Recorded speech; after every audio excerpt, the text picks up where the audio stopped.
Hello, everyone, and welcome to episode 90 of ThROH The Years, the podcast that reviews Ring of Honor show by show from the beginning. I'm Trevor Dame. The other voice you will hear, as always, is Matt Feuerstein. And it is great, Matt, that starting in 2006, the first episode we're going to do of a million episodes, it's probably going to take us 2 years to cover 2006. I almost flubbed the intro line of the podcast that I do every single episode. So off to a great start. I hope that does not portend. No, it will not portend poorly because this is going to be a great episode. I've been really looking forward to this episode. Yeah, I know this is you've been like rubbing your hands together, licking your chops. I've been watching you on the secret camera that I have installed in your apartment. Love those watching winks were just for you. Yeah. And that other thing I was doing also was just for you. Love watching you do that. No, yeah, this is going to be a big one. It's 2006. Holy hell, we're there. We'll see if it lives up to the hype. I feel like it's off to a good start already, and I'm excited to do this episode. And oh man. Yeah, so there's a lot, so I'll quickly just do the same plug we always do, which is just a reminder. There's 3 ways to listen to us. You've clearly found one of them. ThROH The Years, our regular feed that can be on any podcast thing. That's just our show. If you want to listen to us on a podcast network full of other shows where it's hard to find our archives, but you also get a bunch of other stuff every week instead of just us coming through a drip every 2 to 3 weeks, that's the Pro Wrestling Only Podcast Network. And we are on YouTube where a couple nice people give us very nice comments, and a very small fraction of our total listeners listen to it, but those that do from the monthly things listen to it a lot. So, yeah, that's that. Matt, there's a lot to talk about on this show, but before that, there's actually a bunch of news that happened between the 2 shows, and that doesn't always happen, but there's some interesting and varied things this time. First thing, just a little bit of house cleaning from the last episode, our 2005 year end. There was a little bit of PW Torch stuff I didn't mention, and I mostly edited out the Torch stuff because I just tried to keep in the interesting stuff. But I thought this was funny. No, it's just very plain. Guess what? Samoa Joe did well. But I thought there was a couple cute little things I picked up following the issues that came out in January 2006 of the Torch. The first was the Torch did a reader draft where they asked the readers, like, if you were going to draft a roster after the end of 2005 of wrestlers, who would you pick? And Samoa Joe finished first, far and away first. For those curious, AJ Styles second, Chris Benoit third, Shawn Michaels fourth, Kurt Angle 5. But this is sometimes we've noticed, like, Wade Keller gets adorably, like, super into things very quickly sometimes when he's into things, like almost to the point of hyperbole. And this is what he wrote about Samoa Joe. I thought this was going a little too far, and I'm a huge Samoa Joe fan. Wade wrote, Joe represents a no-nonsense style that is as remarkable, compelling, and original as Hulkamania, Austin 316, and the rise and incredible falls of Mick Foley during their breakthrough years. In an era where MMA is reaching unprecedented popularity in the U.S., Joe represents a realism and toughness that is like nothing wrestling fans have seen over the past 2 generations. I mean, that's a lot. I mean, I love Samoa Joe. We gave him our match of the year for 2005. We gave him our wrestler of the year for 2004. That's a lot. I wonder if even Samoa Joe would be like, what? Even if I was confident, which is I'm definitely not, I'd be like, maybe slow down comparing me to Hulkamania and Austin 316, like the 2 biggest things that have happened in wrestling in like our lifetimes. And then this always continues one of my favorite through the years little storyline / memes, and this is from a column Bruce Mitchell wrote in the Torch. He did a thing which he sometimes did his New Year's resolutions that were half joking, half serious, and one he wrote was, I promised to do a full-length column this year on the Ring of Honor promotion, which is done what the legendary ECW promotion was never able to do. Become a consistently self-sustaining independent business, even if it involves me getting up off my ass and traveling to see a wrestling show. I just love that. I always point out so often how, in the early years of Ring of Honor, they would constantly, everyone in the Torch and the Observer would say, Ring of Honor's breaks even, it's completely self-sustaining. And then when the Feinstein scandal came out, the Observer report, they've lost hundreds of thousands of dollars. And now immediately, like a year later, they're right back to being like, they're self-sustaining. Bruce saying they've done what ECW has never done, where I believe history is borne out. Even Kerry Silken has said, like, They were never self-sustaining. They were sustained by people that were willing to dump a lot of money into the promotion. Yeah, I mean, in a lot of ways, they were just what all the other like indie wrestling companies that lasted a while were, which is just they were willing to keep it running, even as they did not make money. But maybe they lost less money during this era. I guess. Oh, I definitely that sounds likely. Yeah, no, it's funny that these. It's interesting that these, supposedly, intrepid, detailed investigative-ish reporter types really just took those comments at face value without ever asking to see any proof. It's interesting. And they just, and they just reported it as stated. I don't know why they did that. I mean, I guess it doesn't really matter, but, if you want to be accurate, it doesn't sound like it was accurate to say that. For the record, I don't think that Bruce Mitchell ever traveled to a Ring of Honor show in 2006, but I guess we'll have to keep checking to see if I'm misremembering that. But yeah, and I think it's more damning now because in the first few years when the Observer and Torch did it, it's still probably not great to always take anything anyone in wrestling says at face value, but like after 2004 when it came out that they had clearly been deceived, where after years of the first 2 or 3 years of saying, oh, they break even, then be told, oh, Kerry Silkin and Rob Feinstein are both claiming to have lost 6-figure losses in a short time. Like, you would think that now in late 2005, even though this was like probably one of the hotter times for Ring of Honor in terms of DVD sales with the Joe versus Kobashi, and apparently that extended to just everything was selling well for a while because probably people were like, hey, I'll buy this, I'll buy a couple others too. Like, at that point, once I've been fooled once, it's the old fool me once, shame on you, fool me twice, like, shame on me. I feel like you should have been a little more skeptical at this point, but yeah, I mean, and I've mentioned this before on the show. How many promotions, American wrestling promotions, in the post WWF expansion era, actually had profitable years? Other than WWE. I mean, I know WCW did for a few years. Has there been any others? I actually am not sure. It doesn't sound like AEW is currently profitable yet, or hopefully it will be at some point. But yeah, have there been any that you can think of off the top of your head?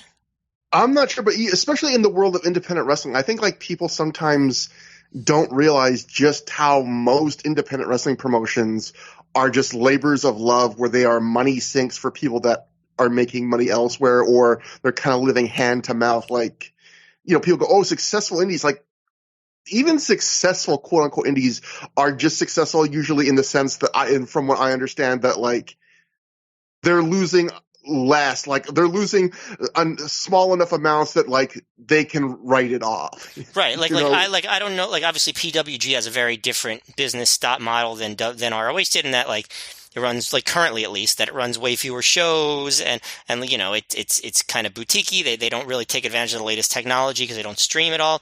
I don't know. For all I know, maybe they somehow make money at what they're doing. I don't know, but like there's nothing that's known to be like the profitable indie or non-indie, by the way. I'm not just talking about indie wrestling. Like, I'm talking about any American professional wrestling company besides WWE. I'm honestly, like, I might just be ignorant. Like, I'll happily admit that. Like, I'm genuinely curious if there are if there are wrestling promotions in America that have had profitable years since, like, besides WWE, since, like, I don't know, the late 80s. Obviously, WCW not included for those couple years. Yeah, I think Dave Meltzer, he said this years ago, so who knows now. They're running obviously on a much lower budget, but like, I think Dave Meltzer once said Impact as TNA made like a profit 1 year in their history, and it was due to that video game they had that came out that 1 year, and that was probably near the height of their popularity. Gotcha. And so in a way, they're kind of a reverse AEW, because everyone's like, oh, AEW would probably be making a little bit of profit now, except they've sunk a lot of money apparently into this video game that's now being revealed as having like this troubled over budget history, where TNA is the opposite, where it's like the video game was like the one thing that kind of gave them a in the black year apparently. That's interesting. Yeah, I mean, the wrestling now, it's so different in that the revenue comes from like different places than it ever would have in like the, in the classic, territory days or whatever. They're, even WWE, right? They make their money not from live events and pay-per-views, but they make it from their prepaid sold TV deals and Saudi Arabia deal and all that stuff. Yeah. Next, Matt, a little bit. I normally do not do FIP news, but it does get referenced a lot on this show, and it was, in some ways, this might be one of the biggest FIP shows ever. Enough that it actually got a mention in, like a bit of a write-up in the Observer. So I thought I'd mention it, and then ask you a question after. Ring of Honor's sister promotion, this is Dave Meltzer obviously writing, FIP drew its biggest crowd to date on January 7th in Crystal River, Florida, with a sellout of 450 fans.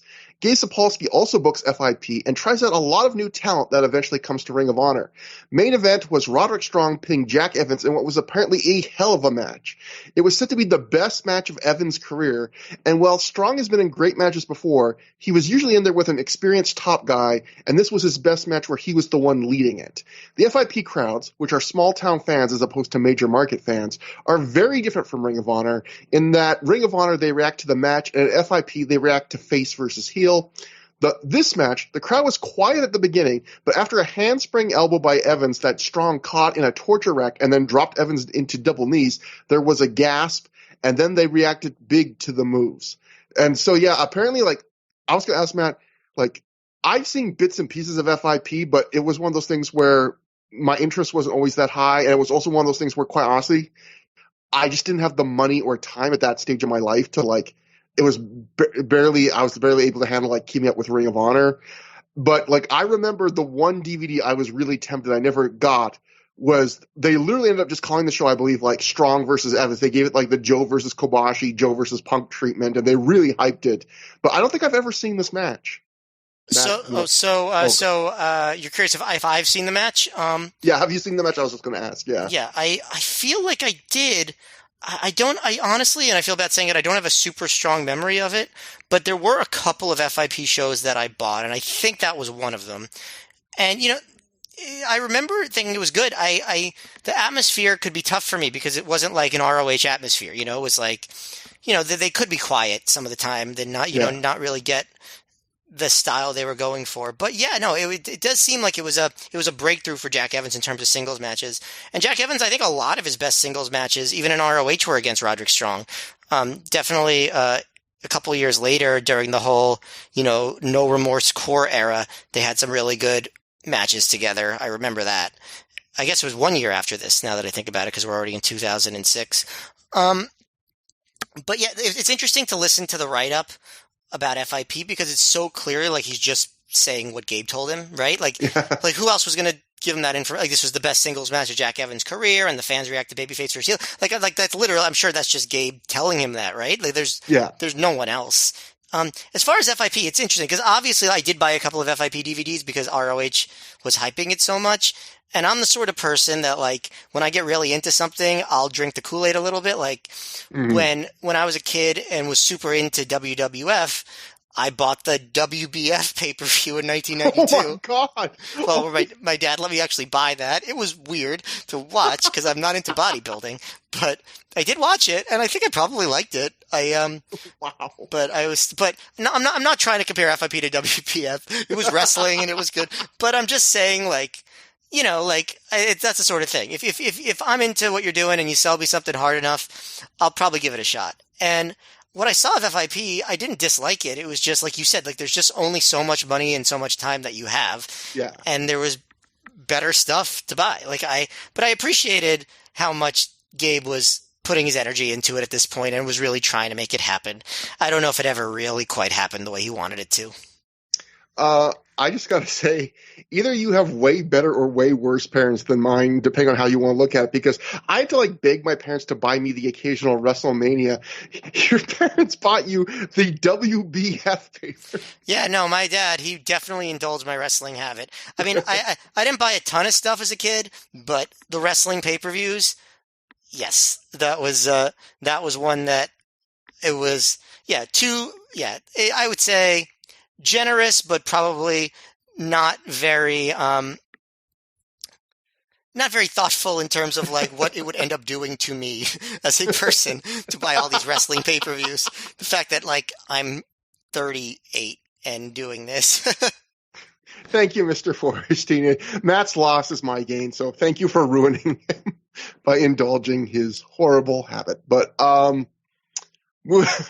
continuing to indulge that habit, the Observer TNA section, this is a long bit, and I kind of want to include it just, it's tangentially related to Ring of Honor, although by the end you'll see where the real connection is. But I thought this was just a kind of a fascinating moment in Samoa Joe's career, and it kind of also shed some light on probably like the economics of the pay scale of wrestling at this time, especially when you consider that a lot of wrestlers would end up choosing TNA over Ring of Honor. So this time in kind of the wrestling timeline that we're in now in the podcast, early 2006, this is when Sting signed to TNA, which was a big deal at the time. It was a big money deal. Apparently, Spike, I think, actually helped them pay for Sting, although I don't think people knew at that time.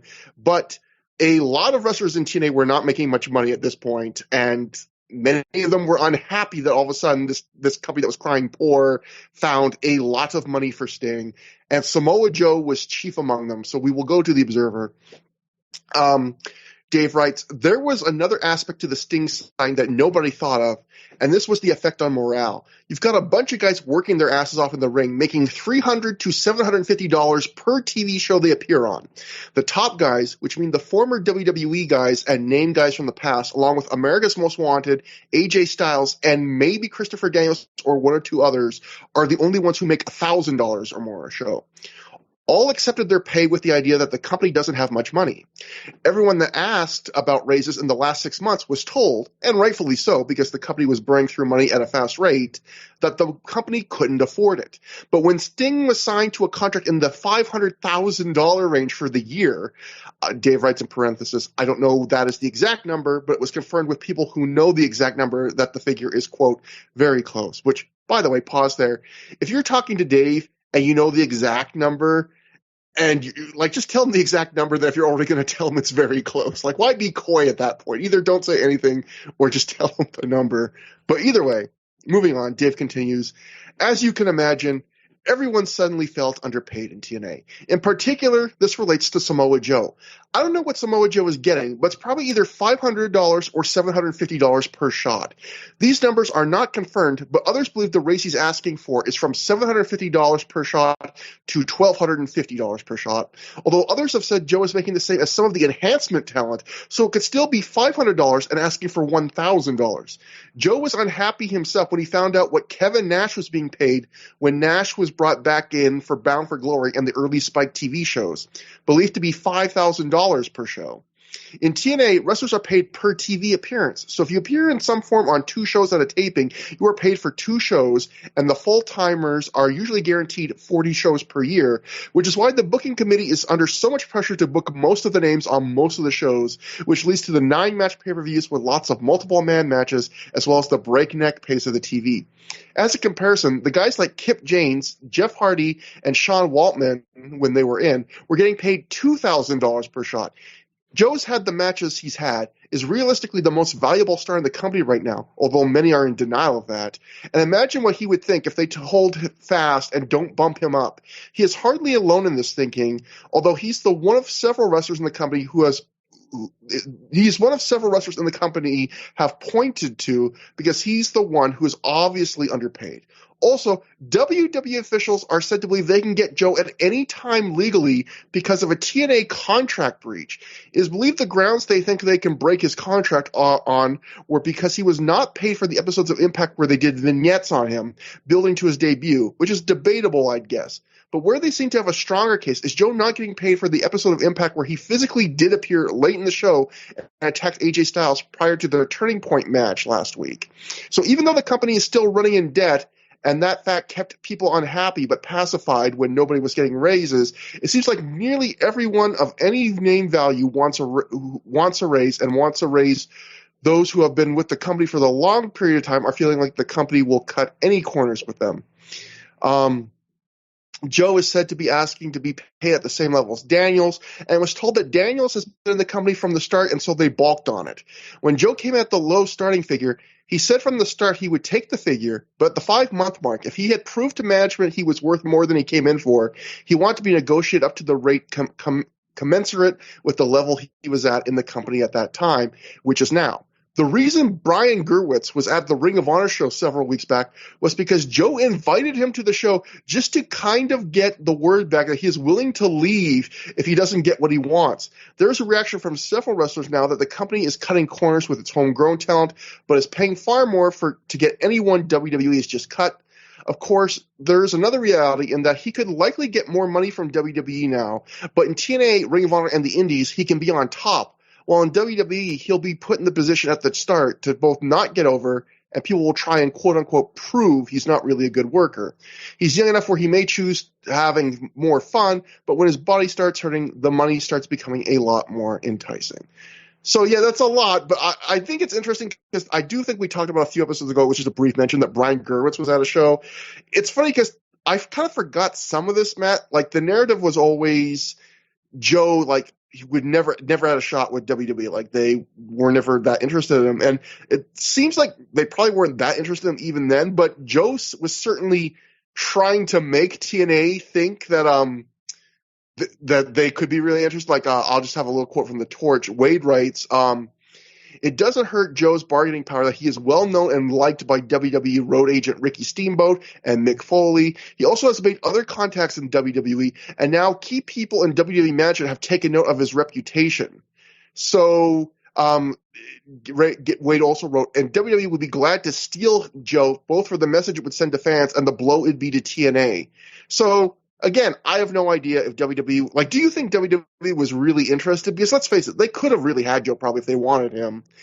Or is just Joe, who we know, he did Torch Talks with Wade, like, is just Joe putting out the word every way he can, like, TNA, you better start taking me seriously because I could walk, even if maybe he didn't have the leverage. He was quite presenting. Well, Dave Meltzer, what you just read, he reported that WWE has this whole thing about that they breached Joe's contract. So if that's WWE saying that, that means that they were thinking enough about Joe's contract and how TNA was using him and how they could have breached it. So that makes it sound like they were at least that degree of interested in him. I think it is true that he probably would have been screwed over if he had gone. In some ways. And it is also true that, as he got beaten up, the money probably did seem more enticing. So I guess that all kind of panned out. But yeah, it's interesting to think about. It's also interesting to hear that story and kind of, think of the parallels to what we've heard recently in 2022 about AEW with MJF. I don't know if you thought about that comparison when you read that. I didn't think about that comparison now, but I was even thinking about just Sasha Banks and stuff, like, there's a lot of, maybe, not as dramatic as that, but, there are different power plays that happen, I imagine, behind the scenes all the time, including ones for everyone we hear. There's probably a lot we don't hear about. This one was playing out in the public a bit more, probably because it behooved one side to kind of get the public opinion for them. But, like, yeah, like, I sometimes I think people act like wrestlers being unhappy with their station or their pay is more rare than it probably really is. Yeah, I mean, that's any industry where you have, like, talent that is very confident and, I mean, wrestling does have a tendency to value the old stars. I think TNA, as much as any company, right, did that, especially in the 2000s and, early 2010s. But, like, so it makes sense if for young up and coming stars to be like, hey, wait a minute, like, I'm valuable too, and possibly more valuable. And I think Dave Meltzer was right in his reporting that Joe was the hottest thing TNA had going at the beginning of 2006. I certainly think he was. Yeah, like, he definitely had an argument that I should be paid as much as Kip James. Like, no offense to him, but, like, about the idea that they said he might be paid as much as certain enhancement talent, it's like, that's insane. He's your hottest thing. And I think that also shows something that we've also talked about before, which was just how underappreciated Joe was in, like, 2004 and even into 2005, because we also, I think, mentioned once how, like, New Japan gave Joe an offer in 2005, which was like a dream of Joe's, and he was obviously training at their U.S. dojo, but then it was such a lowball offer. Joe actually was so insulted. He was like, I would have come, but not for, like, this is an insulting offer. And so clearly, like, even TNA, even though Joe was, like, the hot hottest indie name when he signed with TNA. Even there, clearly they signed him for the initial. I mean, I think Joe did get a raise out of this and he ended up making some good, decent money in TNA. But like, even as the hot name in Ring of Honor, like even then TNA apparently started him off at like the base salary at first.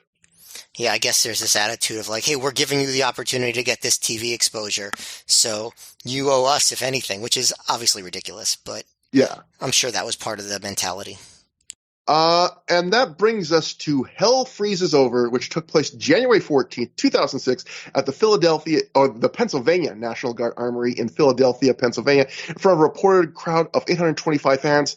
So, a lot to go into even on this. The first thing that's really notable, Matt, this drew more by only 25 people, but according to the Observer, this drew more than Unforgettable, which was Kento Kobashi's appearance in Philadelphia. So yeah, I was at the show. I was not at the Kobashi show in Philly. I was at the one in New York. But the last Philly show I went to was, and the only other Philly show I had been to at this point was the Homecoming in July of 2005, and that show had a pretty crummy atmosphere, I felt.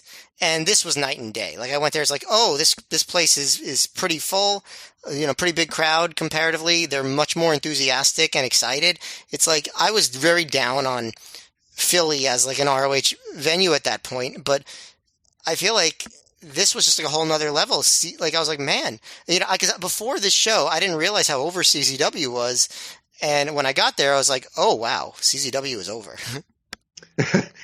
Yeah, and we'll get to that story in just a sec. But even like that other show you mentioned in Philly, what people might not know about this is, from all accounts, like behind the scenes, Gabe was considering not stopping running in Philly, at least for a while. And which is wild when you think that Philly was Ring of Honor's home market. It was their original market, and it had fallen to the point where they were like, maybe we just need to stop running here. And that show you talked about, I believe that was the Homecoming with Christopher Daniels and CM Punk.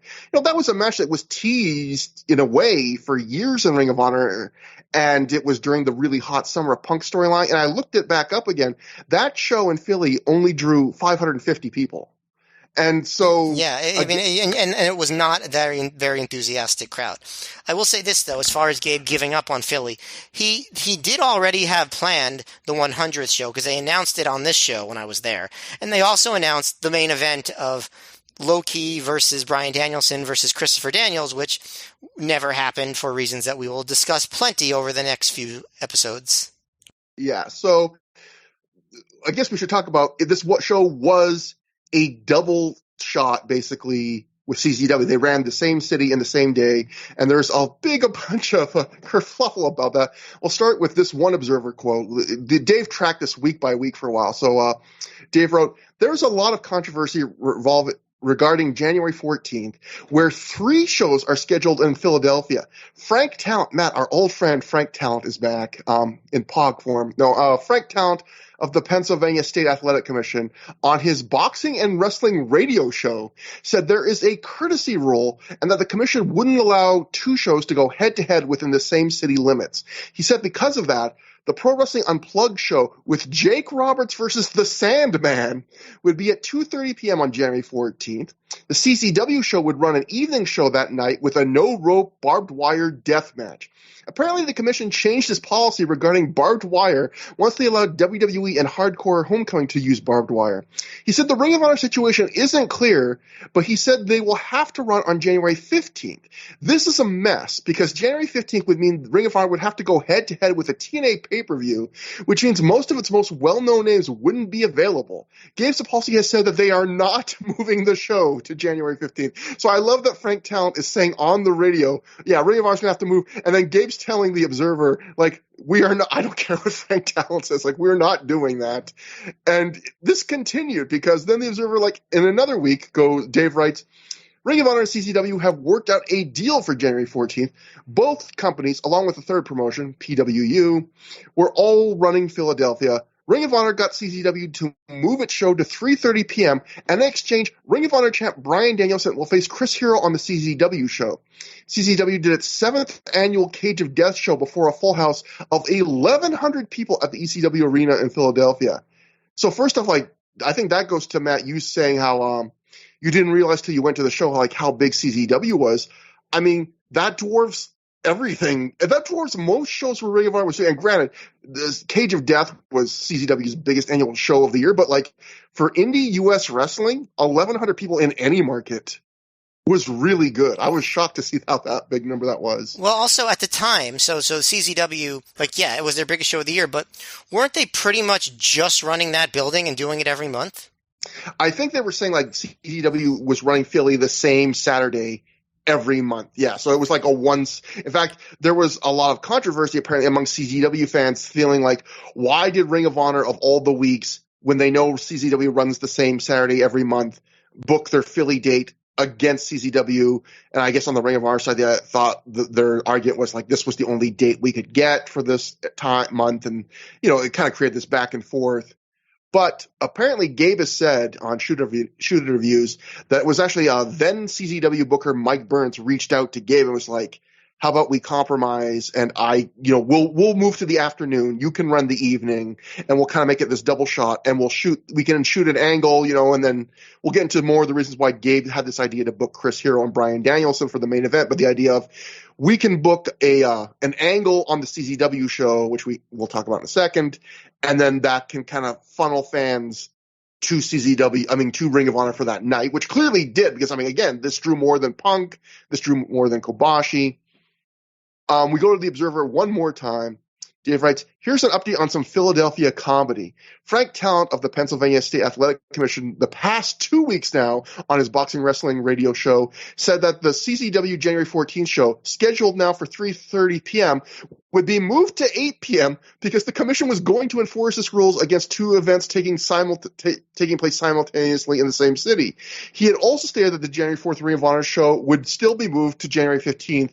Both CZW and Ring of Honor are adamant about not moving, and both promotions have stated that no matter what was said on the radio show, that CZW is at 3:30 p.m. and Ring of Honor is at 8 p.m., and neither will screw the fans who have tickets to both shows. So Matt, I would love to hear these Frank Talent radio shows. I love that Frank Talent. I would love a podcast just full of Frank Talent stories, because I bet there are a ton of them. He seems like a character. I love the idea. This is the commissioner. He keeps saying publicly, they're not going to be running on the same night. Don't worry. And then the promotions are literally speaking out to the commissioner of the state and being like, don't listen to what he says. This is going to happen. Well, yeah, it's just crazy. Listen, I don't know if it's like this in Canada, but in America, a lot of these commissions don't really have that much power. Like these government officials, so I kind of understand why they were just like, what are you talking about? Of course we're going to run. How are they going to stop them? Yeah. And then finally, we get kind of the follow-up that happened after this that kind of sums up how each of the shows did. Dave wrote, the January 14th Wars in Philadelphia saw all sides very happy with the results.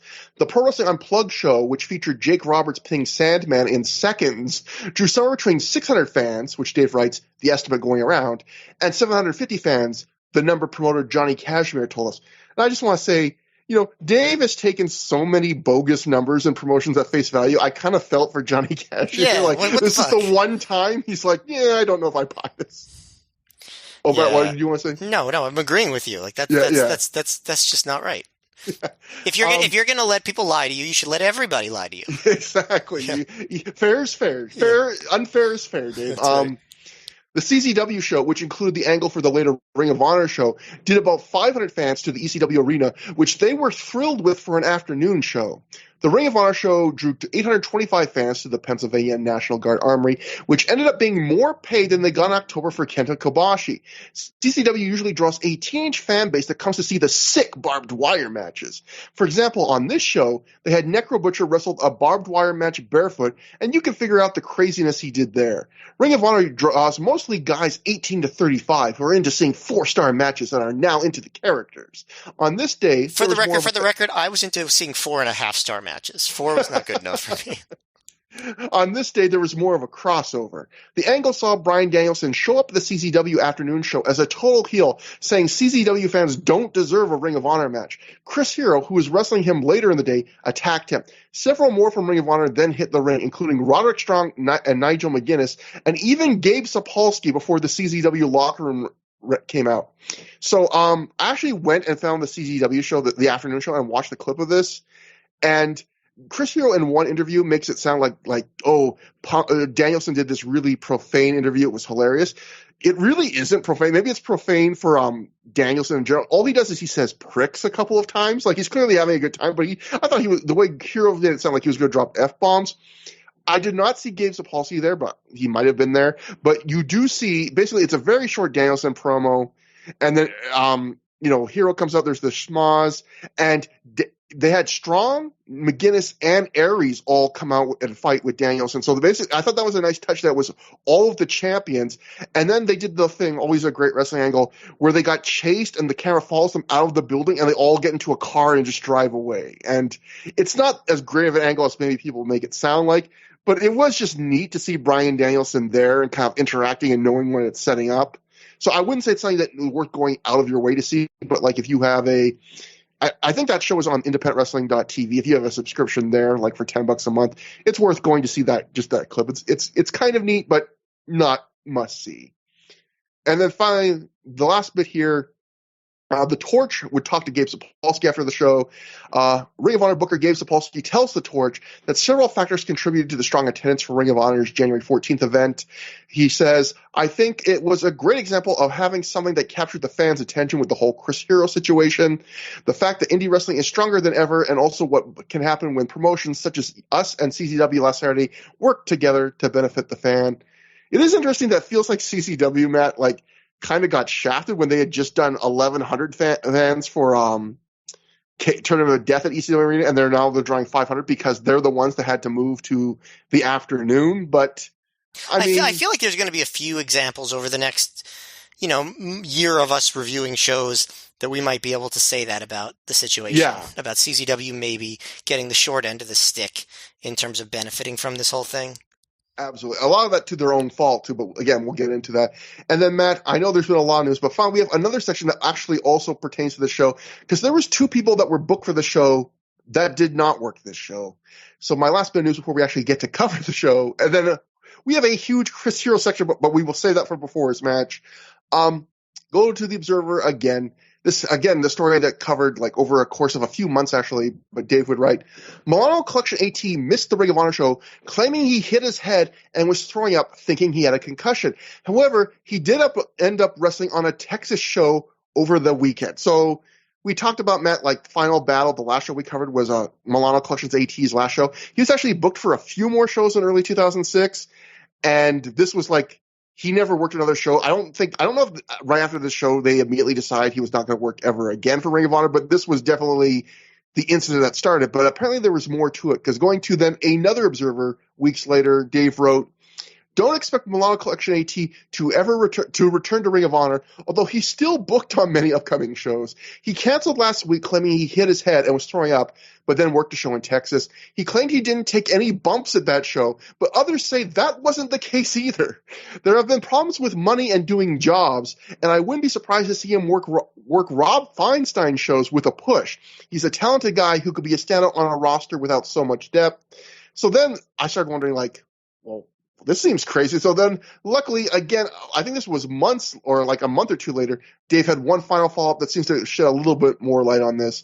Dave would write, basically, Milano Collection AT left over being turned down in his request for a raise, and also he wasn't happy that Ring of Honor was going to be using Dragon Gate guys.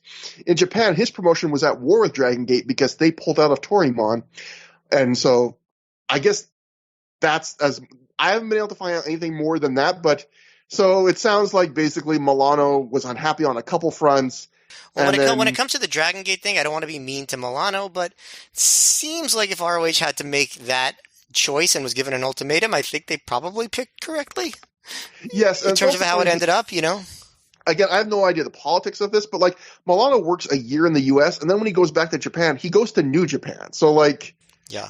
It's not like he's going back, full time to kind of that circle of the Japanese wrestling scene. Again, I have no idea when he made that decision, but what could have been, because he was really talented. I always love, and again, we just covered that in the Final Battle. The AJ Styles story was kind of similar.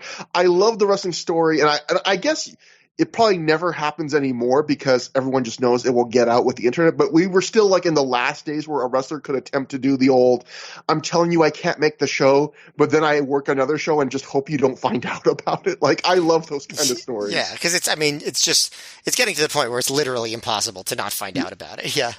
I love that second layer where he's like, okay, I did work this texture so, but I didn't take bumps. And then Dave writes, apparently that wasn't true either. Like, he keeps moving the line. Like, okay. And then I would love, like, the third thing was it turned out just to be like a death match or something. Like, anyway. And then finally, the last guy that could not make the show was Jim Cornette, who was originally booked for the show. Dave would write in The Observer, Jim Cornette suffered a bad hip injury falling down the stairs of his house last weekend, forcing him to miss the booking this week. There was no problem with Ring of Honor, as Cornette loves working with them so much, he was actually willing to fly in, and he said he was never going to fly anywhere again. But he was willing to in order to not miss the shot, since he's paid well by Ring of Honor. However, he was in too much pain to fly, to the point that they had to call an ambulance to get him to the hospital, which has never happened before. He said the pain was worse than when he fell off the scaffold in 1986. He thought he broke his hip, but it was a deep bone bruise with contusions, and he was bedridden for several days. So yeah, I thought that was interesting too, like how much, I guess, Jim Cornette was into Ring of Honor at this point, because for those who don't know, Cornette was kind of like a Mark Madden type, where not the wrestling Mark Madden, the football Mark Madden, where John Madden. I mean, yeah. I confused my Maddens. That is embarrassing. But thank you, Matt, for correcting me. Thank you for saving me that correction. I'd rather have you correct me than any of these horrible people that listen. Also, if you said called Jim Cornette a Mark Madden type, he would probably like try to burn your house down or something. There's enough people that feel that way about me already. Join the club. But no, Cornette was known for. He really did not like flying. He would drive to a lot of shows. I imagine he's probably made some exceptions, but in general, he's the guy who would much rather take a long car trip than a short flight just because of that. So the idea that he was actually willing to take the flight, I mean, that says a lot, because I imagine he turned down a lot of different opportunities because he just wasn't willing to take flights. But that brings us finally to the show. We open in the ring with ring announcer Bobby Cruz introducing the new Ring of Honor Tag Team Champions Austin Aries and Roderick Strong. I thought this was probably an early sign that Ring of Honor did have renewed focus for the tag division, because usually they do this gimmick of the first show after someone wins the world title, they open the show with like an in-ring interview. They usually only do that for the world title. So the fact that they were doing this for the tag titles, I thought was kind of like a little sign that, hey, we're trying to give this a bit of luster here. And also, this is the second year in a row where they're opening with like the new champion promo, because Aries did it the year before because he had just won the world title at Final Battle. And I think that in 2007 they do the same thing because Homicide wins the title at Final Battle. So they're opening these shows with the new champs cutting promos. Yeah, it was kind of I don't know how long it lasted, but a little tradition, at least with the world champion, it felt like, where they get to have that rare show opening in-ring promo the show after they win. But Aries gets on the mic and he says that just like he did with the world title, he and Roderick are going to defend these tag belts all over the world and make them the most important and prestigious titles out there. Roderick agrees, but he tells Bryan Danielson to not think he forgot about him, because he says he's going to become the next Ring of Honor world champion still. He says tonight is a stepping stone to that because he's going to become the FIP champion here on this show. Aries tells Roddy to go to the back and get ready for that big match because he has something right now he has to take care of on his own. Does it really make the FIP title sound important by saying it's going to be a stepping stone? Yeah, there's a lot of things on this show that make the FIP title seem not important. Aries remarks that it's hot in here, and he asks if anyone else in the building's hot, and then he announces he's going to take his shirt off, which gets the very rare for Ring of Honor excited screaming women reaction. Like, I can count on one hand the number of times, not since Jeff Hardy have women been this excited, or maybe Trent Acid have been women this excited. Well, that was actually me. That sound that you heard. Matt, you have a very lovely dulcet tones, then, I have to say. Thank you. And you're good at sounding like more than one person. Yeah, I'm good. I am really good at sounding like more than one woman. People don't know Trevor Dame is just a figment of Matt's imagination. He's doing all the voices here. Don't ever say that I am you, because then people will really come after me. Oh, God.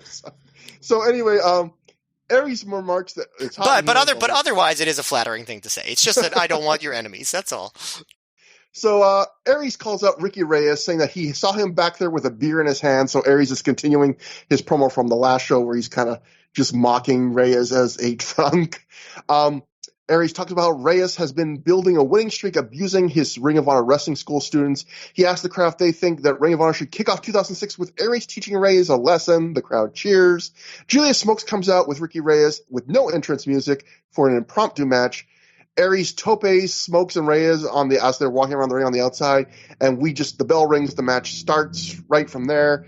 And that brings us to our opener. Austin Aries ends up defeating Ricky Reyes via pinfall in 5 minutes, 49 seconds, when he leans backwards as he's caught in Reyes' dragon sleeper, and Reyes' shoulders hit the mat, 3 count. Matt, what do you think about this as a short, quick opener? The promo was okay, but usually openers are kind of hot, and this wasn't a bad crowd, but they were not into this. There was really no heat. I don't know what it is. I feel bad to say it. Reyes was just didn't have any heat at this point in ROH. It just wasn't working out. I mean, the match itself was all right. It was kind of bland. There was the stiff kicks. I liked that it started with a brawl. Smokes on his way out was just yelling a lot, including responding to one fan by saying, "Your mother's titties," which is just, you don't hear that too often in wrestling. But yeah, occasionally you get an Austin Aries chant, they would react when Reyes would gloat after a move, but there wasn't just not a lot of reaction to this, and I wasn't really reacting myself. Some of the stuff was cool. Aries was kicking pretty hard to keep up with Reyes's hard kicks, and I thought the finish was kind of clever, with Reyes coming out of the back of the Brainbuster, and locking in the Dragon Sleeper, and Aries leaning back and pushing Reyes' shoulders down while in the Dragon Sleeper. So I guess just to make it so it wasn't a conclusive ending, I guess you could say. But I don't know. I just was not feeling this match. I liked it maybe slightly more than you, but I pretty much agree. It was a decent opener. I like that Aries kind of wrestled to the emotion of the situation. He was really taking it to Reyes at first, he was pissed, which, is always a big plus on me that when you're in any kind of feud, if you actually wrestle it differently than you would just a straight up match with no emotional stakes. I thought the usual kind of Reyes problem manifested a little bit in the middle, where a lot of his offense is just very pedestrian. It doesn't seem to build towards anything. It was just, head stomps, kicks to the midsection, kicks to the chest. There was one head stomp though that looked particularly brutal, to the point where I think you see Paul Turner, the ref, genuinely checking on Aries, are you okay? Because it looked pretty bad. As for the ending, I didn't like the ending because I like the endings of a guy gets in a choke and he reverses into the pin. I do like those endings. But what I like them is when it's some crazy thing that the other guy isn't expecting, the classic Bret Hart, Roddy Piper one, which Aries actually used against Joe in their second match of Ring of Honor, where you're in the choke, you kind of walk up the turnbuckle and kick off of it and flip over and get the pin. But I thought I kind of hate this variation of it, where Reyes has Aries in the Dragon Sleeper, where he, wraps his legs around Aries' midsection and then, falls on his back, which is what Reyes does all the time. It's his finisher at this point. And Aries just slightly shifts his weight back, and Reyes does not think to lift the shoulder. And I feel when you put yourself in a position you put yourself in all the time and you get caught in a pin, you look kind of dumb, because it's haven't you been in this position always? It's not a very difficult counter, you know what I mean? It's something you should probably have seen coming. Yeah, I get what you're saying. But overall, decent opener. But yeah, I agree that, maybe not quite the hot opener you would want. After the match, Reyes refuses to release the Dragon Sleeper, and Julius Smokes enters the ring and takes out the ref. Roderick Strong soon runs back to the ring. He runs Reyes and Smokes off. Reyes grabs the mic on the floor. He says it appears that the wrestling machine is broken, and so Strong must be the mechanic. How long was Reyes thinking of that line? It doesn't exactly work, but it doesn't seem like something he thought of on the fly. Yeah, that seems like someone either told him that or he was like thinking of that like a week before, like I got the perfect line. And he says Ares is no better than his own students because just like them, he couldn't get out of Reyes' Dragon Sleeper either. And then Reyes challenges Ares and Roderick to put the tag belt on the line. So building for a future tag title match, and I did like it's a bit of simple booking where Reyes loses, but by doing the one thing I did like about the finish is by doing it the way they did it. Like there's still a reason for them to have a rematch because Reyes can say like, yeah, you beat me, but I still have this move that you can't really get out of. So there is something saved. And it's good. It's a good example of Gabe's like location based booking because when the tag title match does happen, it's at the next Philadelphia show a few months later. Yeah. So yeah, this a nice bit of booking at the end right there. Next, Matt, we get something. I don't know how long this is going to last because it never seems to last. But for the first time in a long time, maybe ever, we get a video countdown of Ring of Honor's top 5 rankings. So we get these are the top 5: 5, Christopher Daniels; 4, Jimmy Rave; 3, Alex Shelley; 2, Kenta; 1, Jay Lethal. That Kenta one is bullshit. Total bullshit. He should not be in there. He's wrestled one match in Ring of Honor, and he's number 2. But yeah, if I were anybody else on the roster, I'd be like way pissed that Kenta was on the top 5. It seems like there was a few things the company did on this show, just little things that was like, New Year, we're going to try some new things. And of course, the Ring of Honor, a lot of times they would try new things, and it would kind of be like, well, like a New Year's resolution. You start it, I'm going to go back to the gym, and then you do it for like 3 weeks, and you're like, this is a lot of work. I don't want to do this. So we'll see how long this sticks. But I did kind of pop. I hope they bring back the Contenders ring /circle/ring. And I hope they have another show where they just spend like 45 minutes talking about it throughout the main event. We then go backstage for a Colt Cabana promo. I can't wait to describe this because I want to know if you thought something was as bizarre as I did. So this is another serious Colt Cabana promo. See if you can catch the line that doesn't seem to fit with the serious tone of his promo. So Colt asks us, like, what do we, the fans, want? What does the interviewer want? Do we want him to tell us a bunch of words about how it feels to swallow Drano, how it feels to not be able to sleep? Colt says he usually sleeps a good 12 hours a night, but now he can only sleep 2 to 3. And when he does sleep, he has nightmares about homicide. Colt says he can't describe it. He doesn't have any words. What he does have is actions, and those actions speak louder than words. Matt, like, I really, like, did Colt, like, just want to slip in some humor there? Because he does this whole promo in, like, a very serious thing. And remember, this is the first promo he does after a very serious, severe angle where he is made to swallow Drano, all this stuff. And he slips in there, I normally sleep 12 hours a night. Well, the only two possibilities are that he did want to slip in some humor, or that he really sleeps 12 hours a night. Which, I know somebody who does that. Who actually sleeps 12 hours a night. I'm very jealous of this person. But there are people that do it. I know there are, but generally I would find, not to generalize, but I'm going to generalize. Generally, in my experience, people that sleep 12 hours a night either have 1, depression, or 2, some kind of health problem that should necessitate a doctor's visit. Like, or there's like a medication that they take that causes them to sleep longer too. Yeah, but I guess that would fall under the health conditions then. Yeah. I think if you're sleeping 12 hours a night, there's usually a very specific reason, and probably like a fit physical athlete in their 20s, as Colt Cabana was, it's just a weird thing to throw out there. I'm sleeping 12 hours a night, but living that bachelor lifestyle, baby. Like, Colt sits up from his chair and walks away. And another new move for Ring of Honor, they do no cuts, and Adam Pearce just immediately walks into front and takes his place and starts a promo of his own, like no stop start, just like, hey, my turn. And Pearce says he came to Ring of Honor with a purpose, and he thought that he brought that purpose to Commissioner Jim Cornette. He then tried to do the same thing with Cornette when he was out there with Bill Watts on a recent show. He gets mad at Cornette for booking him in like these random scramble matches in a 6-man mayhem match tonight. Pearce tells Cornette the message will come to him, and it starts tonight. So this is one of those things where obviously Pearce was going to do stuff with Cornette on this show, and he sort of just had to carry the whole thing himself with a couple of promos. And I guess, he does a decent job of it. Yeah. Ring of Honor pure title match. Nigel McGuinness successfully defends the title when he defeats Tony Mamaluke via submission in 8 minutes, 16 seconds using a Kimura. This match, Matt, I thought was bizarre. I guess you could call it a squash because Nigel controls most of it, but Mamaluke does get some offense in, particularly at the end. And 8 minutes is pretty long for a squash. So really how to describe this match is like Ring of Honor is a federation where usually you rarely saw a non-competitive match, and when you did, it was usually something like a student getting squashed in a minute or two, like just completely crushed.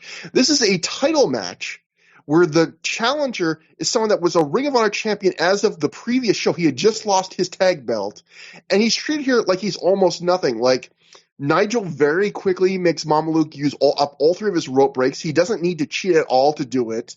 Mamaluke even gets a close fist warning. Nigel doesn't do any of his comedy. He's not really hamming it up here either.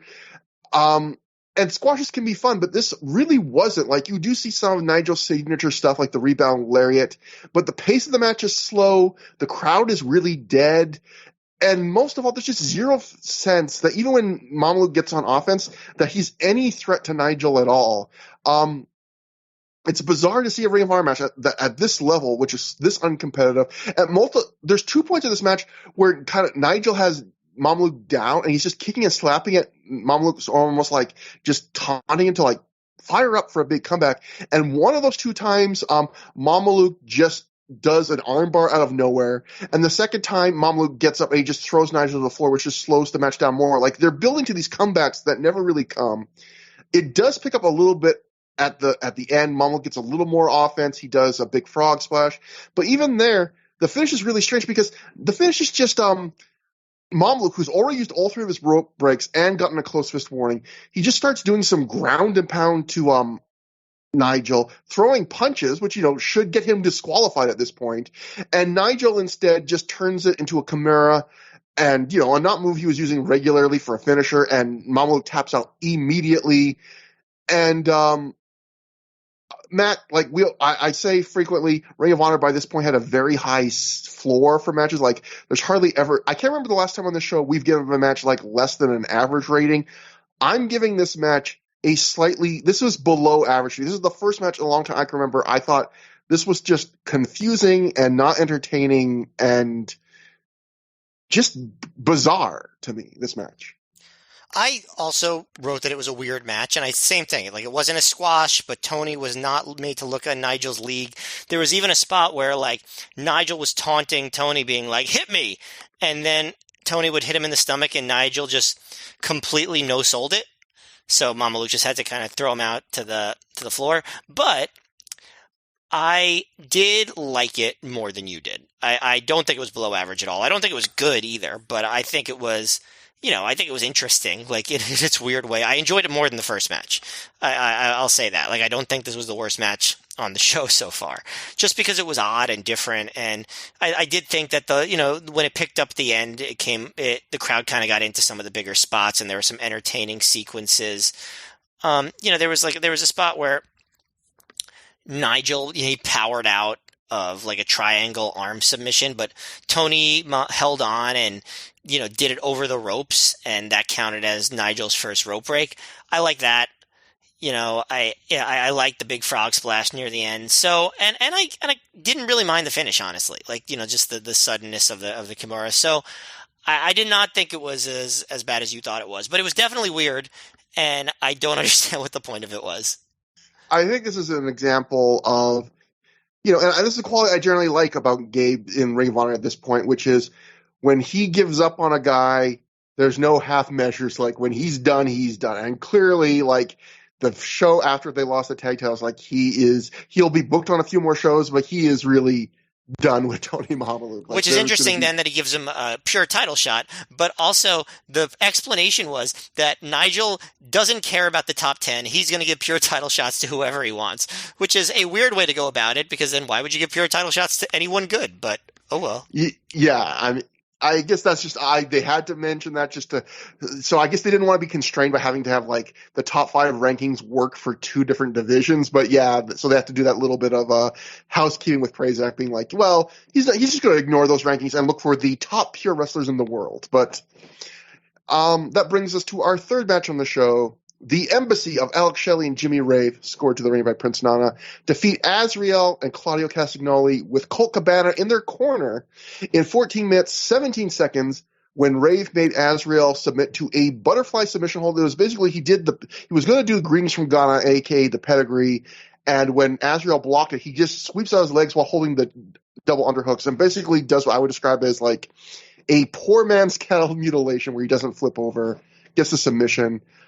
This was originally supposed to have Colt Cabana in it. I don't know if this was just an angle or also an injury. On commentary, Prazak explains that Colt was originally supposed to be in Azriel's place, but nagging back injuries and not being mentally in the game since Homicide's Drano attack have put him on the shelf. I have this very specific memory. They don't show it on the DVD, but of Cabana doing a promo before this match, and like he was talking about being injured, and then somebody yelled out, "Is it the hip?" And Cabana's like, "It's not the hip." That's a very odd specific memory. I don't remember much about the promo, but I remember that part. And I forget if it was Colt's place or Claudio's place. I could be wrong, but I could have sworn.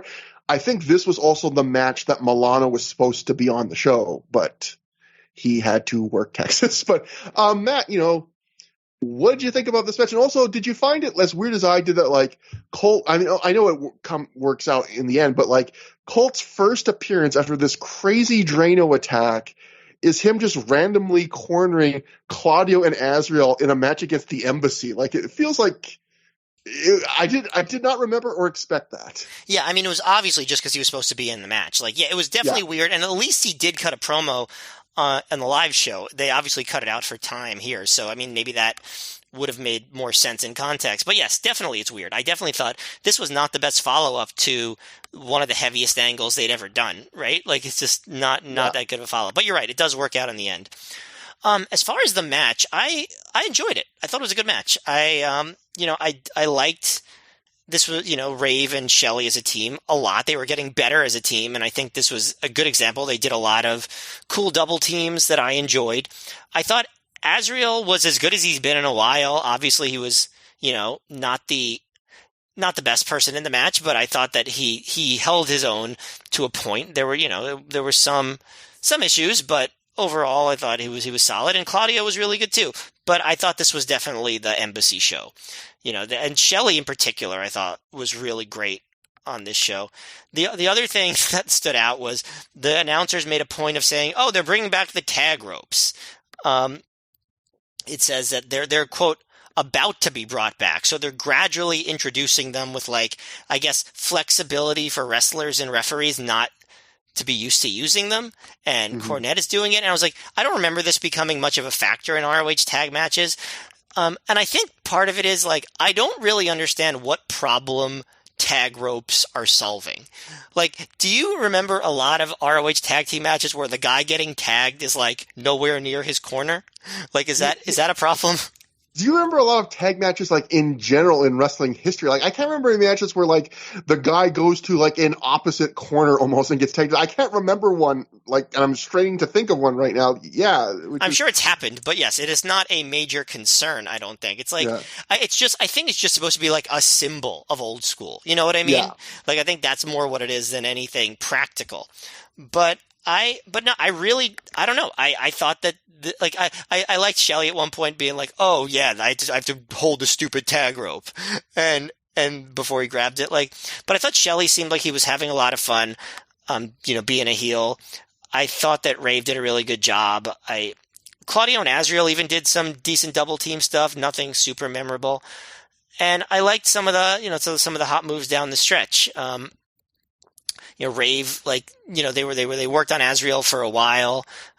So they worked on Claudio for a while, and Rave does, like, a backflip, and Azriel breaks it up and does his kick combo, and he does that thing where we saw in the Four Corners match, at Final Battle where he drags Claudio to the corner and tags himself in, and he, hits a big running boot to Rave, fireman's carry, and Shelley saves Rave.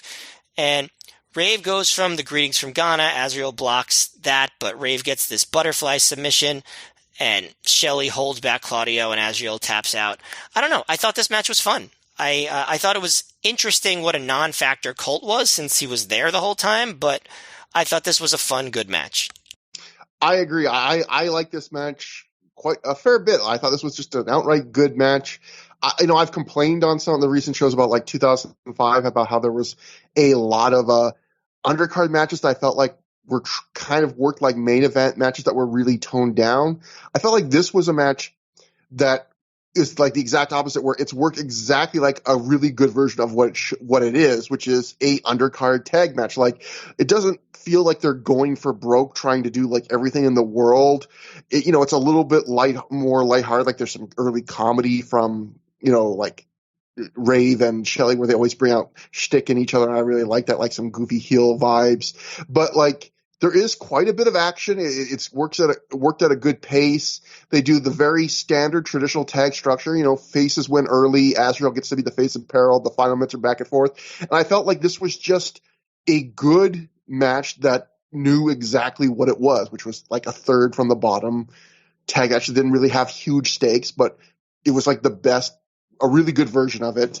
I also thought, like you said, everyone was good.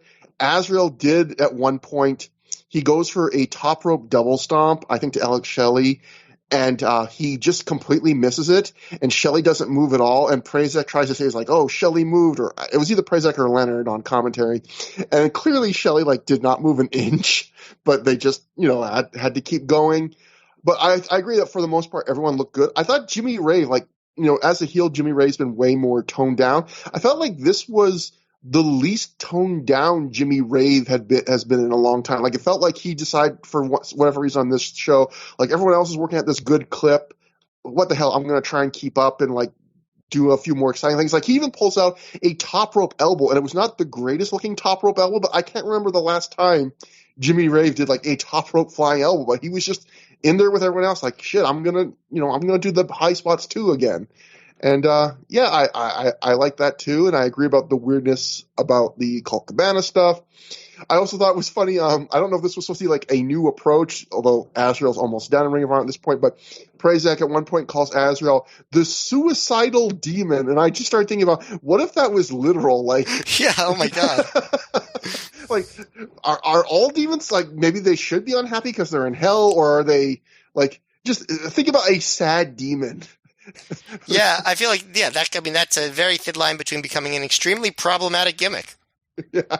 And I also, the tag ropes thing, like you described most of it perfectly, but I did think, like, to really hit it home, Lenny Leonard like brings up the tag ropes, and I felt so bad for him because it's one of those things where the second he's done talking about like the tag ropes, Alex Shelley makes a tag without using the tag ropes, or the ref just allows it, and that's when Prazak comes in, and bless his heart, like Prazak helps cover and be like, well, they're doing some lenience for these first two shows because it's brand new again, so the wrestlers and the refs aren't used to it. And then later in the match they do enforce it, like you say. That's where Shelley does the thing where he's like, come on, I gotta grab this stupid rope, just wait a second.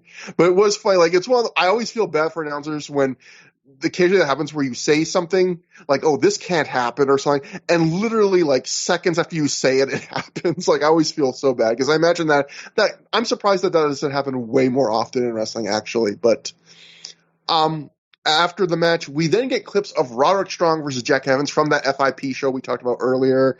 Gabe voiceover tells us that it was the number one contendership for the FIP title. Strong won the match. Gabe says the match was so good they're going to name the entire show Strong versus Evans. Again, like I said, the Kobashi Joe Punk treatment.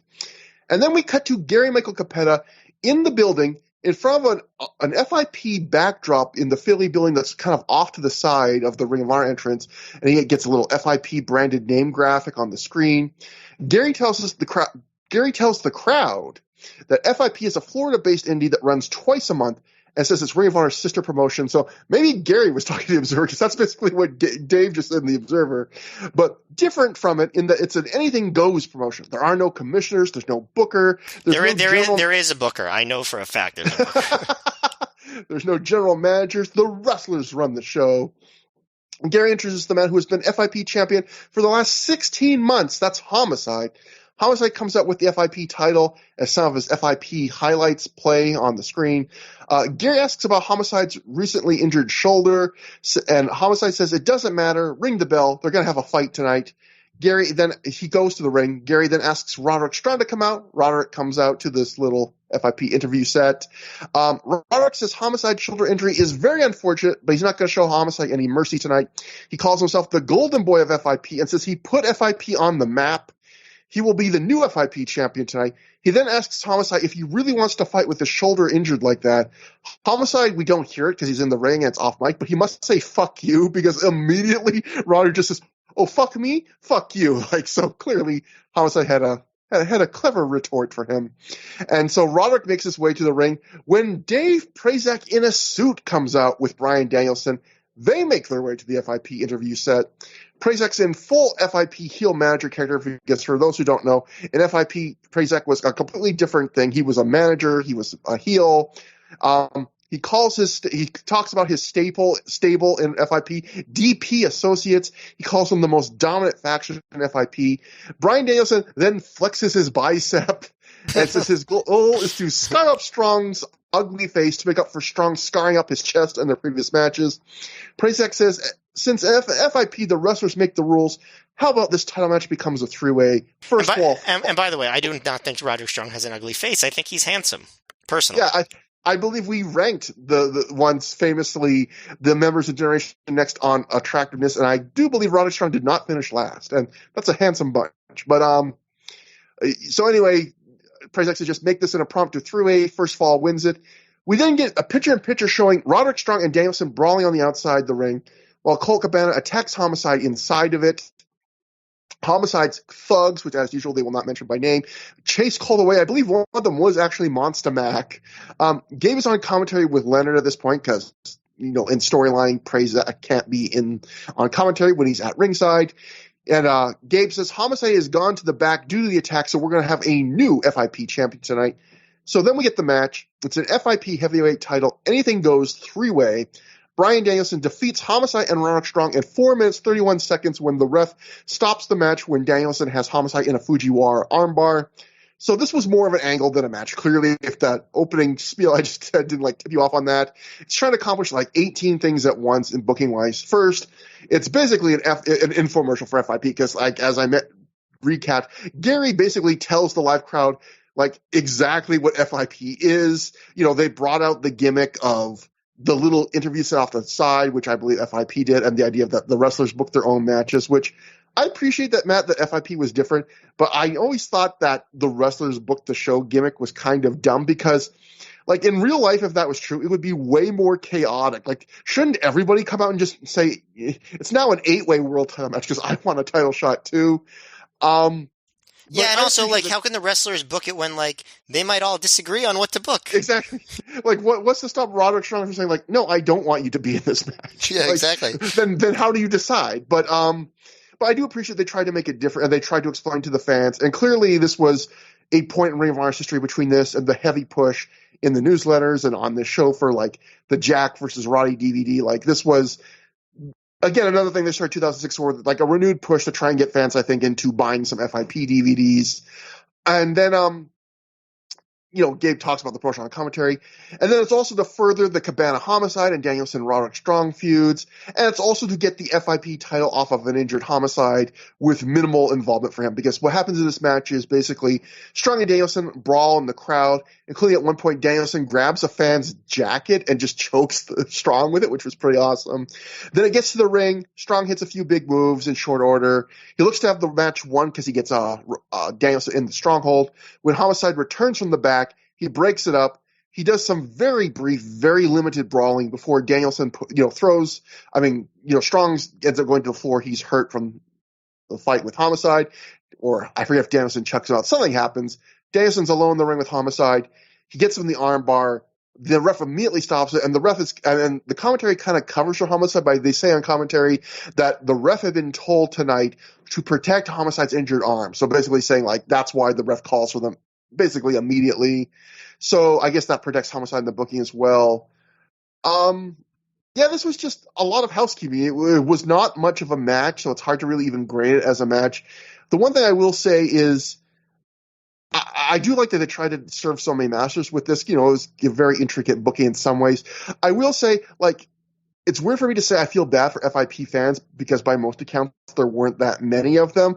But I do realize it was Homicide was injured, so there wasn't much you could do. But it is something. I wonder if you felt like what you felt like if you were like an FIP fan that was going to those shows locally twice a month, and this guy has a 16-month world title reign, and then the title changes hands on a show you probably can't go to, like way up the coast, like that. That's a little bit of a bummer, I would imagine. I think that's an extremely theoretical thing that you're describing. Like, there's probably 5 fans that felt that way, Matt, and I feel bad. I'm skeptical if that's even the case. But and I'm not trying to shit on FIP. Like, it really did feel like it was a place for Gabe to experiment with stuff and try out try a different style of booking. And I think that's pretty cool. But this, yeah, it was more of an angle than a match. I do feel like it was a little bit discombobulating. This whole straddling the line between ROH storylines and sort of FIP storylines and different characters, like doing different things. I feel like this was an experiment that obviously they did not, or Gabe did not think was successful, because although the FIP title appears in ROH a lot in the future, this whole FIP style of presentation, I don't think they ever do that again. If I recall correctly. Can you recall another time where they did like with the FIP sign and stuff like that? My memory is always worse than yours, but no, and especially because it seems like a lot of work because you have to set this little set up to the side, and that takes up a lot of time too. Because again, it's about like what you saw here. I imagine like lots of interjections and wrestlers arguing, deciding, well, I'm going to have this match now, which is very much not Ring of Honor style. Yeah, I'm almost positive they don't do this again. So like I think that's that just tells you all you need to know about how they felt about how this went. They just got, they were able to get the title off of Homicide, put it on Danielson, and now he has both titles. Some of the brawling between Strong and Danielson was entertaining, as short as it was. The only other note that I have is there was a point, like you mentioned before, where Homicide goes, "We're going to have a fight tonight." And it just made me think what he should have said was, "We're going to have a Rumble tonight. A very Royal Rumble." Because, that promo was airing on WWE TV right this very, wow. Well, actually it was 1 year. No, actually it was 1 year earlier now that I think about it. Darn. It would have been perfect though. Because it was 2005, not 2006, I realized. But still, he could have brought it back. Yeah. Again, I love that I just said I have a worse memory than you. And you being able to remember not just that old Rumble promo, but the year it happened immediately proves that.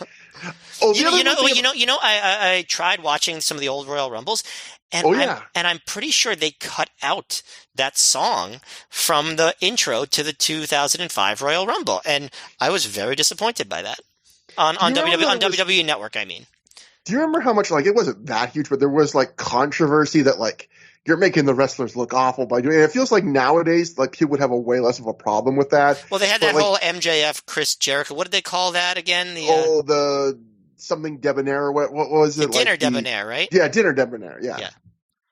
So, the other thing I want to say I forgot that was weird about this, which was one thing that was kind of a negative about mixing the FIP Ring of Honor worlds, is that, FIP and Ring of Honor, the wrestlers did not always have the same roles.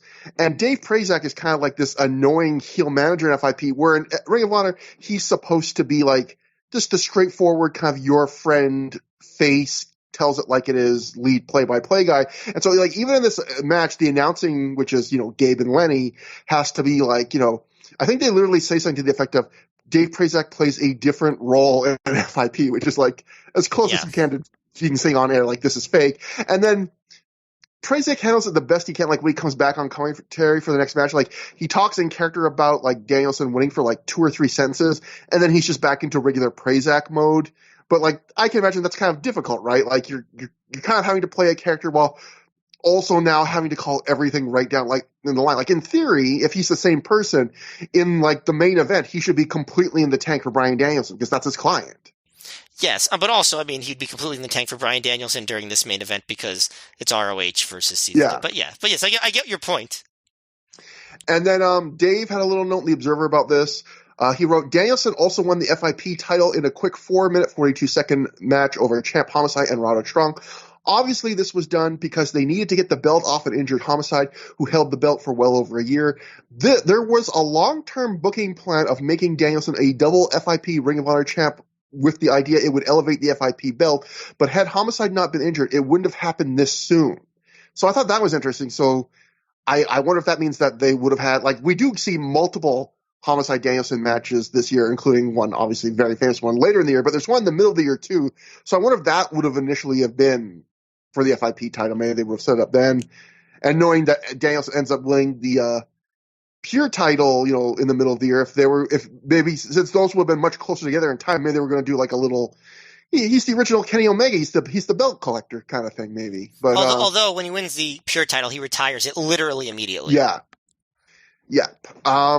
And that brings us to Christopher Daniels with Alice in Danger in his corner, defeating Jay Lethal via pinfall in 14 minutes, 55 seconds after he reversed a roll-up into a cradle for the quick flash pin.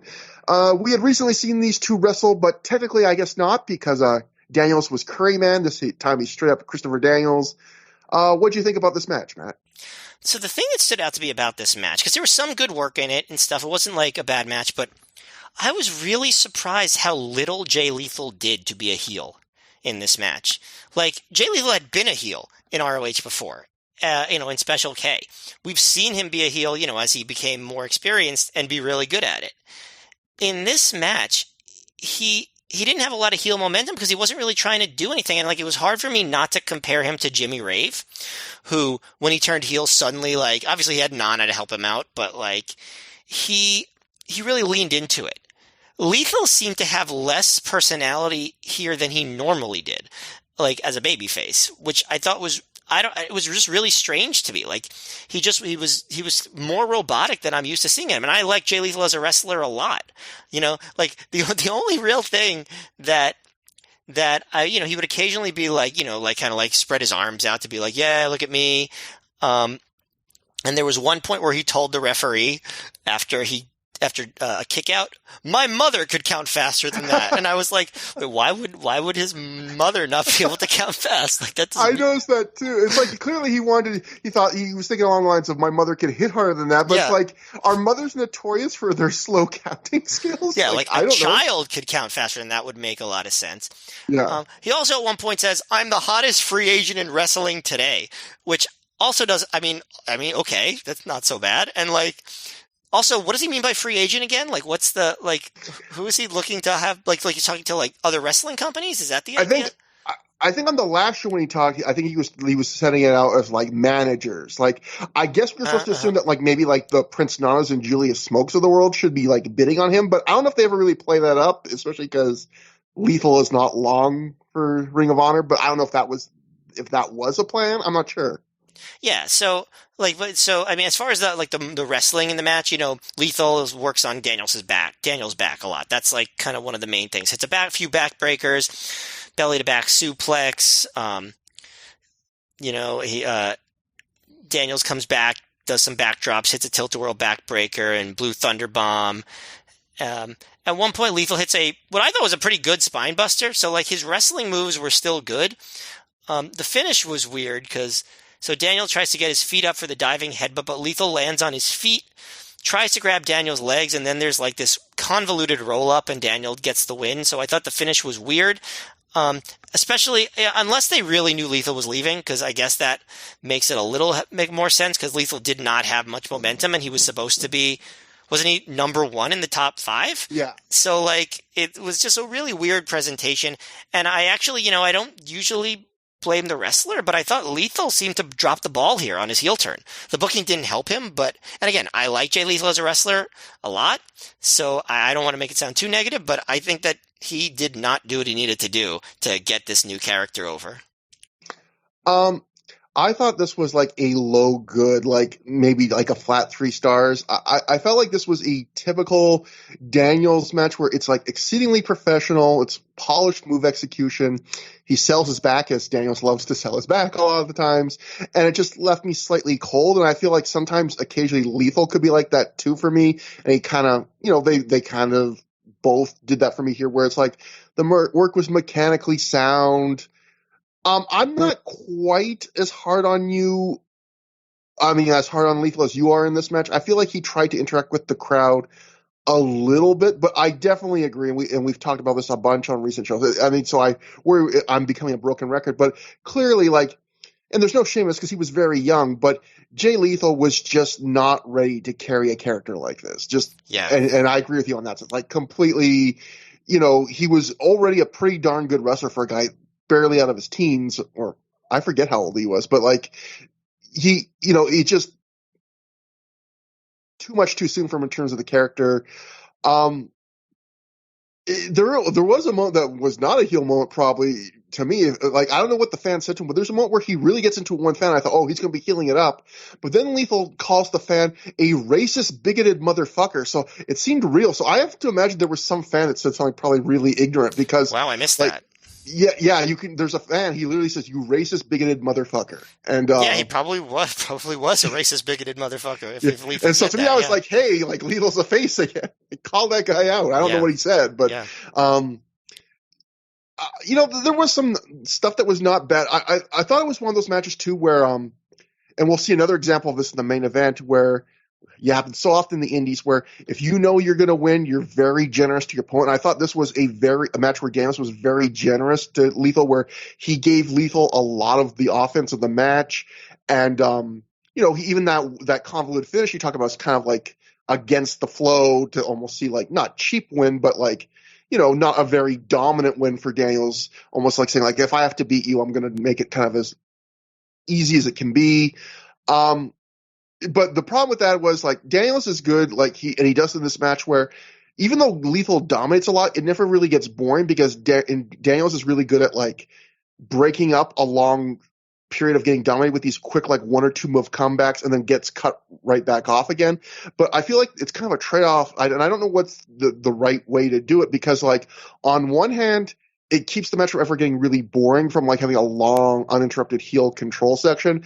But on the other hand, like when Daniels finally does make a comeback, like a bigger comeback, it doesn't really get a big reaction because the fans are kind of like, oh, we've seen you have like lots of little comebacks, so this isn't a huge deal. So it's kind of like you get a little bit of good and a little bit of bad. My favorite spots in the match were actually both Lethal springboard moves because both Daniels had two cool counters. One was Lethal's going to springboard, and Daniels just like palm strikes him out of the air, and the crowd goes, "You got bitch slapped." And then the other time, like Lethal springboards, and as he's like got his feet on the top rope, Daniels just like grabs him in a cradle and instantly hits him with a Death Valley driver, which I thought it looked really like fluid and cool in the way they did that. And yeah, just like you, I thought the booking was weird because it felt like Lethal is getting this big push. He gets to beat Joe. He wins that four-way, which this match is kind of like a rematch from that four-way. Daniels immediately gets the win back here. And again, I'm not sure when Gabe knew he was going to stop booking Lethal, but I did after this match. I was like, I wonder like when he knew. So I looked up all of Jay Lethal's matches on Cage Match and Ring of Honor for 2006. He has 7 matches in 2006 in Ring of Honor. I think like 2 of them come way down the line after he's in TNA and Gabe decides, oh, I can bring him back once here and there. But like he is 0 for 7 in 2006. He doesn't win a single match in 2006 Ring of Honor. So like I like this idea. It's almost like the Special K thing we talked about in the past where a guy does this gimmick where he turns heel and he's like, you know what? I'm tired of this. I'm going to show a new leaf. And then they proceed to like their career takes a drastic nosedive. Like, I love these. Like, I'm the Haas free agent, and then he starts losing every match. I mean, maybe Gabe had the same reaction I did to the heel stuff. It could be. I mean, or it could just be a bunch of behind the scenes stuff that that we're not privy to, and that's why Lethal left. Like, I mean, I guess probably more likely, honestly. But either way, like this is another guy, much like Tony Mama, like the push is over very abruptly. It's just it's done. Yes, Lethal gets a big match. A big tag team match with Bryan Danielson involved. I think on the next show. Yeah, and that's pretty much it. Yeah, that's the main event of the next show. But after the match, Jay Lethal offers Daniels a handshake, which, again, he's a heel and he's doing that. But I guess it's kind of a taunt because at this time there's still the thought of, hey, everyone knows Daniels won't shake hands, even though Daniels was a babyface at this point. Daniels just poses instead of doing the handshake. When Samoa Joe runs in and he chases Lethal out of the ring, Then Joe goes to follow him out of the ring to, chase after Lethal, but Daniels stops him from going out of the ring, pulls Joe into a brawl with him instead. Joe gets the advantage, but then Lethal sneaks back into the ring, low blows Joe from behind. Lethal goes to put the boots to Joe, but Daniels pulls Lethal off of Joe, and the two start arguing with each other. When BJ Whitmer runs in the ring, he gives Daniels a wrist clutch exploder. Whitmer then grabs the mic and he says all the fans may have forgiven Christopher Daniels, but he hasn't forgiven nor forgotten that Daniels walked out on him and the Prophecy 2 years ago when he chose TNA over Ring of Honor. Whitmer says there's one reason he saved Joe, and that's he wants Joe at 100% for their match later tonight. But then later, when they do have that match, there'll be no one to save Joe's ass. Allison Danger then helps Daniel struggle to his feet, and as soon as she gets him to his feet, Joe just murders Daniels with a running boot that looked really great because Allison Danger barely had time to move out of the way. I thought that was really good timing there. So yeah, just again, building up some matches for the future. It's interesting how much of this stuff, especially the Daniels and Whitmer stuff, sort of gets brushed aside because Whitmer gets heavily involved in the CZW feud shortly after this. Yeah, same with the Pierce stuff too. Yeah, I mean, and it's for the better, but it definitely once they find the place for those two guys in the CZW feud, it's a lot of the stuff I imagine gets quickly forgotten about. But yeah, I mean, because like you said, it's better. yeah. But yeah, this was I think this was a fun, chaotic little post-match segment, building up some stuff. Yeah, I thought Joe was really good. We'll get to his match later. I'll have more to say about Joe tonight. Yeah. It's intermission. Gary Michael Capetta is backstage with AJ Styles. Gary asks AJ why he wants to wrestle Matt Sydal tonight. I guess the story of this match is that this is a match AJ has asked for. AJ says it's a test, mostly for himself, something he can benefit from. AJ immediately walks out, and again, just like that promo with Colt earlier, Adam Pearce walks in with no camera cut, just takes over. He asks Gary where Jim Cornette is. Adam is pissed he has to wrestle in a 6-way tonight. He says he'll have a message for Cornette later if he's watching the show. So continuing the little show long, incredibly exciting. Adam Pearce has a message for Jim Cornette. And that brings us to the first match after intermission, a 6-man mayhem match. Jack Evans defeats Adam Pearce, Jason Blade, Kid McCausey, Sal Renaro, and the debuting Trick Davis in 11 minutes, 28 seconds. When he pins McCausey after Pierce hits McCausey with a pile driver. Then he goes to pin McCausey, and Jack Evans breaks it up with a big 630 and steals the pin. Trick Davis was a guy working CZW, he was a decent indie guy, and he'll work a few times for Ring of Honor in 2006. I think he was friends and maybe even trained a bit with Chris Hero, so I wonder if that's part of the reason why he's on this show. I'm not even sure.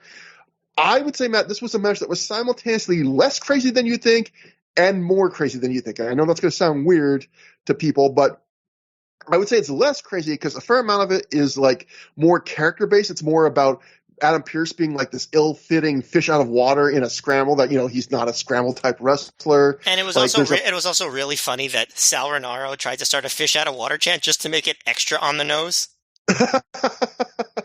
And then Adam Pearce, at one point early in the match, he tries to do a kip up over and over and he can't do it. And so he just gives up and immediately tags out. So stuff like that. And there's he plays spoiler in this match at one point where Trick Davis is going to do a big dive to the floor and Pierce runs in the ring and attacks him to get some pretty good heel heat actually for it. But Pierce even pulls out a Superfly splash, so he even tries his best to get in on this. So I would say because there's a fair bit of focus on Pierce, there's still action in this match and everyone gets to do something, but maybe there's a bit less than you would think on paper because a bit of Pierce gets a fair bit of the focus in this. But I would say this match, the reason why this match is crazier than you think is because I would say there is no less than 3 times in this match where someone almost died or could have died. At one point, Evans flies over the top rope to the floor, and he doesn't even touch the rope, which is a bump I've seen Evans take before, but it always is crazy where he just kind of does flying moves where he just flies over the rope and just does not even touch it to break his fall in any way. Then later, Sal Renaro, who I thought had a pretty good match except for this, he goes to do a dive to the floor, but he slips off the top rope. So he does this thing where he's shit, since my planned dive didn't work to the floor, I'm just going to flip over the top rope and do a quick make good dive.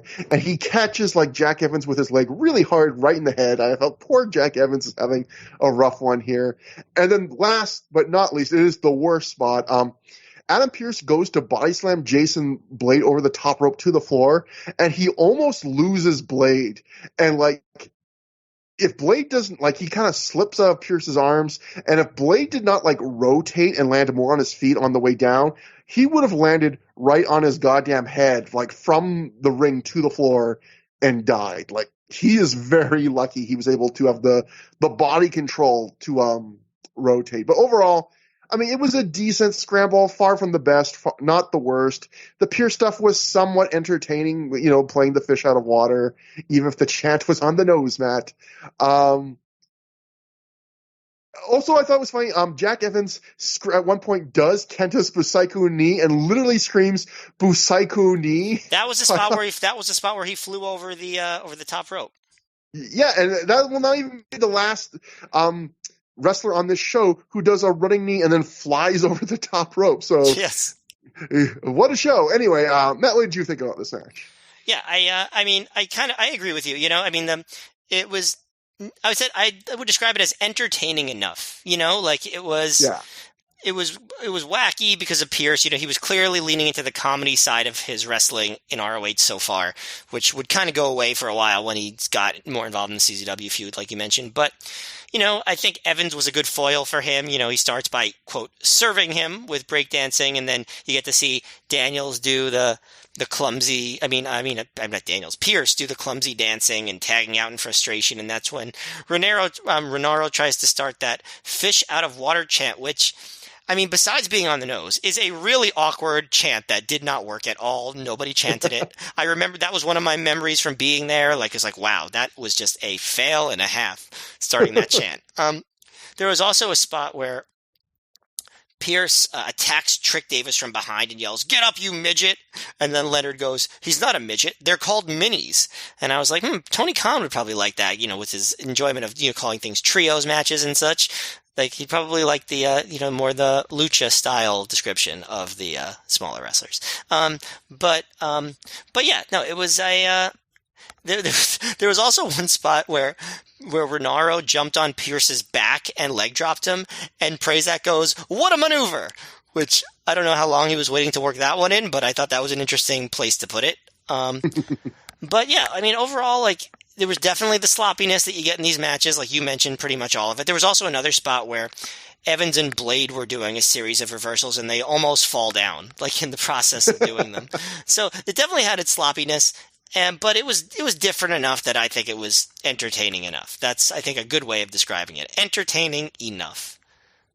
And that brings us to Samoa Joe defeating BJ Whitmer, who was scored to the ring by Lacey in 13 minutes, 20 seconds via knockout. So this was a finish, you know, another, again, I talked about a show.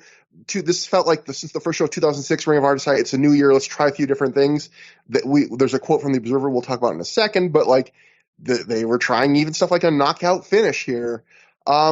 Matt, what'd you think about the match, though? And I guess the finish, too, about the idea of, hey, we're going to try. Because this was clearly one of those finishes where, because the crowd wasn't used to it, it was kind of like that's it? Kind of what? Kind of finish? Reaction from the crowd?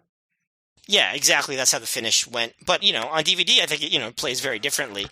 Yeah, I think Joe was feeling something on this show. He had really, watching him on recent ROH shows, he felt like he was not fully himself, to me. And he did feel pretty close to fully himself here. He was really on fire, like to the point where, like you mentioned, he, like, very early in the match, he does his running knee in the corner, but he does it, like, with so much intensity and fervor that he flies over the top rope to the floor. Like, I never seen that before. It's crazy watching a guy as big as Samoa Joe do that. And it was scary, but also, like, super fun to see. So, and to be clear, do you agree? Like, he wasn't expecting to fall out of the ring. Like, he takes a nasty bump on his hip, like hitting the ring apron on the way down. It seemed like he was fine and he shook it off, but like, like it was like he definitely made a face like, oh wow, that was something. Like, no, there was no way that was intentional. But, like, he starts off running through a signature spot. But, like, the big thing about this match was that it was stiff. and they were hitting each other hard and slapping each other a lot and fighting a lot on the floor. And Joe hits a pretty good elbow suicida and then tosses a chair to show that he's like super fired up. And they're throwing each other into the guardrail. And BJ goes for the ole ole kick. And Joe stands up and chops the crap out of him and sets him up for his own ole ole kick. And BJ avoids that too. And like at one point, Joe is like doing the kick, but BJ pokes Joe in the eyes. They're doing a lot of whipping into the guardrail. And at one point, Joe reverses a whip into the guardrail, then does a running kick, and Whitmer just flies into the front row. They set up a table, and this is all pretty early. Like Whitmer tries to reverse another Irish whip, but boots Joe and hits an exploder on Joe, who was supposed to go through the table, but Joe barely grazes it, just hits the concrete, and I imagine TNA was not happy about that. But again, seems like everyone was fine. But Whitmer gets some more 2 counts, hits some more big moves, misses a frog splash. Joe moves out of the way. You don't really see a frog splash much from BJ Whitmer either. So a lot of guys doing, it's like Rave's flying elbow. Whitmer was really feeling it too, I think. He was really trying to keep up with Joe, I think. Like he was raising his game to meet Joe. When Joe comes at him with the running corner boot, Whitmer gets up, catches him with an exploder, which I thought was really cool. Whitmer rolls through the ST Joe, and Joe catches him with a very hard clothesline. Goes for the choke. Whitmer makes the rope, so Joe keeps kneeing him. And Joe gets it on again, and Whitmer bites his arm to escape. And they're doing these, Whitmer's hitting hard forearms, a roaring elbow. And Joe ducks a second roaring elbow, slaps Whitmer, hits an insanely loud kick to the face, then drops on him with the elbows, and that's when Joe gets the knockout. I thought this was a hoot. This was so much fun to me. It just felt like it was propulsive. It never felt slow. It never felt like it overstayed its welcome. Joe felt like he was just happy to be there and just full of energy. Whitmer was really, laying it in too. This was not a match you usually see on ROH undercards. This is something that I want to see more of. It was something that was kind of missing from, I think, a lot of 2005 undercards. It was just fun and different and exciting, and I really liked it. It wasn't a great match per se, but it was just a lot of fun. Yeah, I completely agree. If I had to put a rating, it'd be on the board of 3.5 and 3 3/4. But for a match, I wasn't expecting that. And you said, I feel it's almost like someone went in time and listened to some of our recent complaints, because we were talking about how not every match needs to be a 4-star great match, but you need some variety, make different kinds of matches. And yeah, you just said it, you said it perfectly. You don't see a lot of this. I feel like this is the exact kind of match you would want these two to have.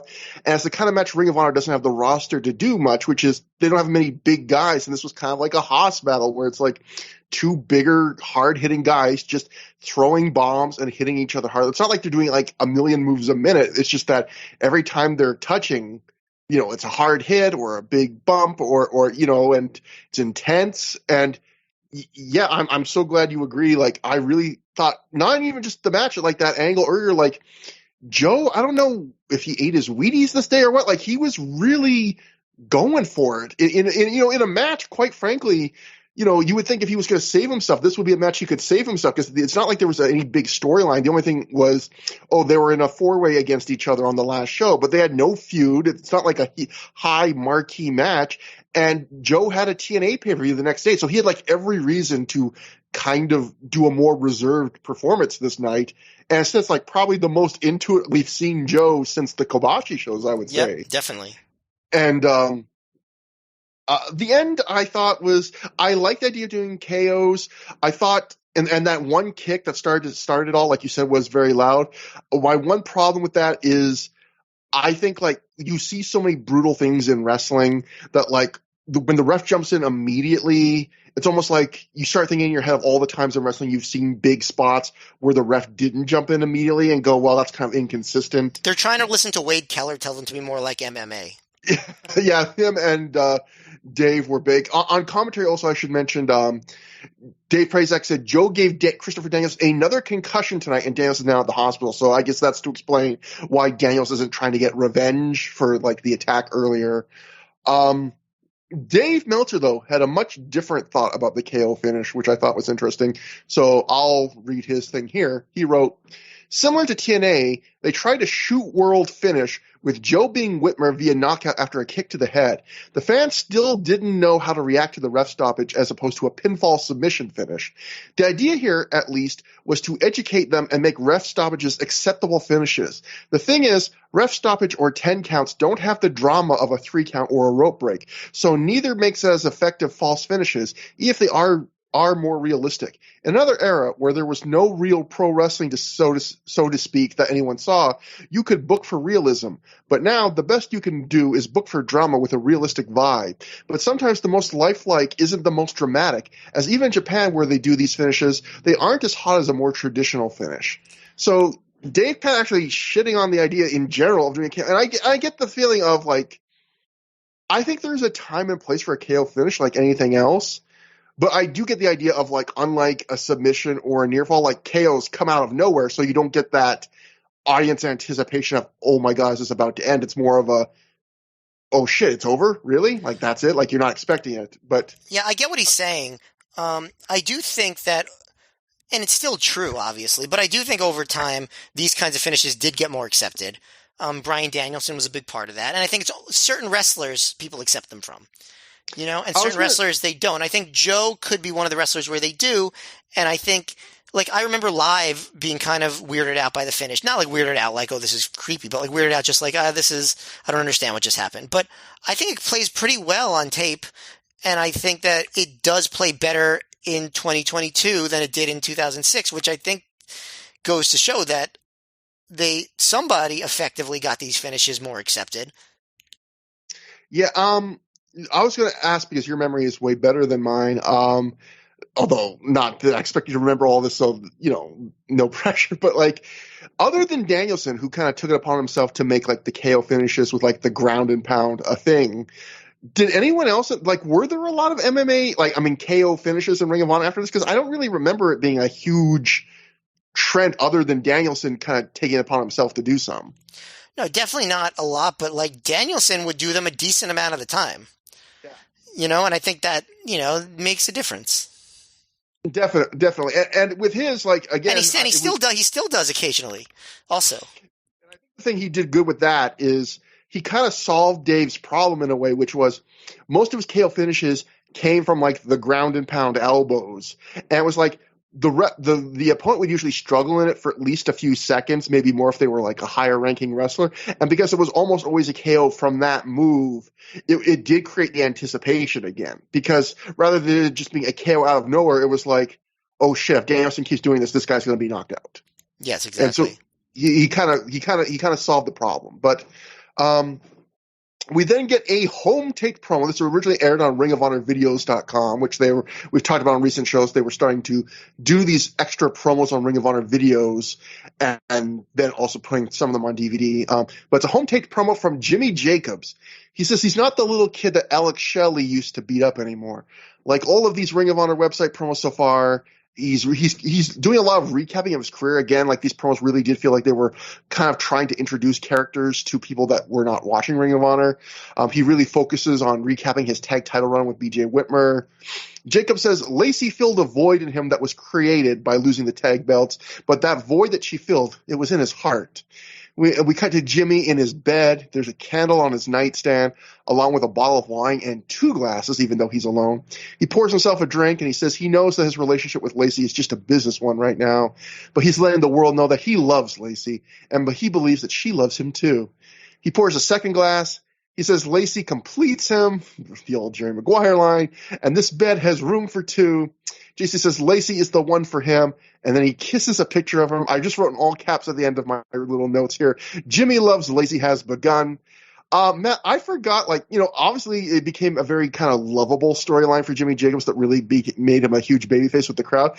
But, like, I forgot, like, this initial promo, it is profoundly creepy. Well, this is exactly what I wrote.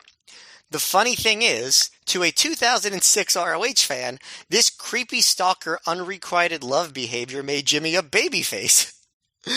Which is, I mean, listen, what can you say? I mean, it's not exactly surprising that the crowd would react like that. This is a 2006 ROH crowd, 2006 wrestling fan crowd, a lot of internet guys. And yeah, I mean, it's bad that that's the case, but it's not surprising. So this was, but, despite of that, it obviously had some charm in that it added character to Jimmy Jacobs, even if it was a total creepy stalker creep, and really important to him. So here's what I'm trying to remember. Maybe you, since you've watched a lot of the shoot interviews and stuff, know this. Was this something that Jimmy came up with completely on his own, just sent it in to ROH and was like, hey, let's give this a shot? Or was this something that Gabe suggested to him to make this video? Like that, like, was it just like sort of like, this is my chance to get myself over. Let me show this video. Maybe they'll like it. Or was there more of a plan behind it? I forget, but I'm pretty sure from some of the things I've heard from Jimmy, like shoots and stuff, I think it was like the way I think he's described it was he saw like he was being phased out and he needed to try something.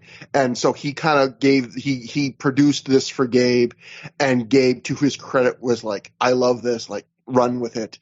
So in a way, and we'll get to a story of Chris Hero in the main event. It's a very similar story of examples of guys that Gabe either did not see anything with or was kind of giving up on. And yeah, from what I hear, this was Jacobs completely on his own, and then Gabe just being like, okay, let's go down this path because this is actually really good. And I don't know if he was injured or had a prior commitment, but, it's probably a sign that he's not even booked on this show. So, Right. Clearly his career, like, I think when you look how his tag partner, Tomi Amaluk, was booked, like, I think it's very easy to imagine a world where if Jimmy does not come up with this angle, he goes the way of Amaluk and he's gone in a few shows. And Well, jobs out. BJ Whitmer was his tag team partner. Oh yeah. God damn it, my brain is going bad. But okay, he still would go the way of Amaluk. Yeah, well, Whitmer was moving into a feud with Joe, and Jimmy was not on any of the shows. So that tells you what you need to know. Yeah. So this is the start of something big, though. So, and that brings us to the semi-main event.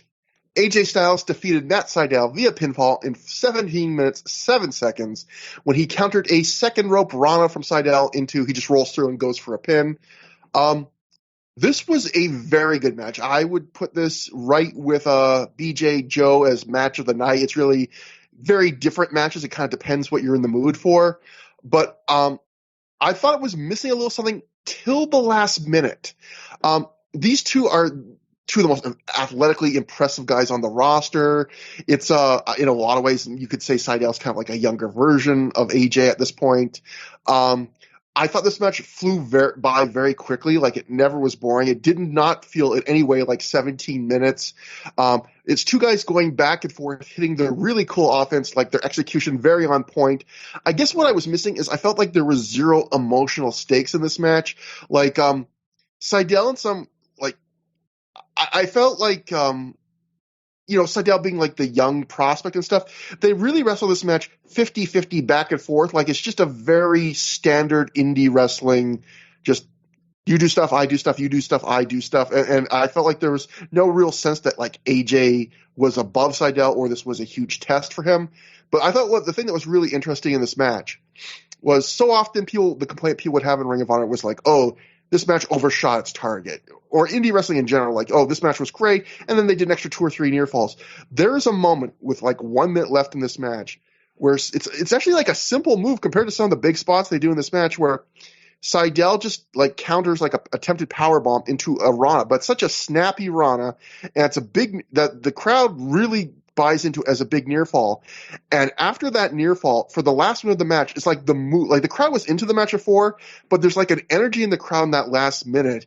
And it feels like the match has gone from like pretty darn good to like, oh, this could be something special. Like, you get the idea that for the first time in the match, the crowd's starting to realize like, oh, Sydal could win this, and this would be like a big win for him. And maybe like this match is getting really good. This could be special. And I actually think it's a rare example of, I wish these guys had wrestled like another 2 or 3 minutes, because I feel like they had just started getting into like, even though this match was by no way short, like I felt like they really got to a level and a crowd investment where, everything was set for them if they just had another couple minutes of near falls for this to be a like great really well-remembered match where I don't feel like people really well remember this. But still, it was very good for what it was. I did like that the end called back to the spot that got the crowd really in that final minute, which again, AJ's going for the Styles Clash on the second rope. Sydal does another round of reversal, but this time Styles knows it's coming, so he just keeps rolling through, hits the pin. Really big. Last thing before I throw it to you, I noticed this was weird. Dave in the Observer, he wrote about it. AJ Styles had what was said to be the best match on the show, beating Matt Sydal in the semi. The idea was Styles felt he needed to make up for missing the show a few weeks ago after he busted his lip and went out with the idea of elevating Sydal. Now, Matt, I'm curious of what you think. Because I thought Sydal was good. AJ was good in this, but I didn't feel like he was any extra effort or going out of his way. I guess he was being generous in that he was going 50-50 on offense with Sydal. But if you look at the biggest spots in the match, it's Sydal doing them or taking the risks. Fairly early on, the two big spots I would say in this match are Sydal gets brainbusted on the ring apron, which, again, is all Sydal taking the risk.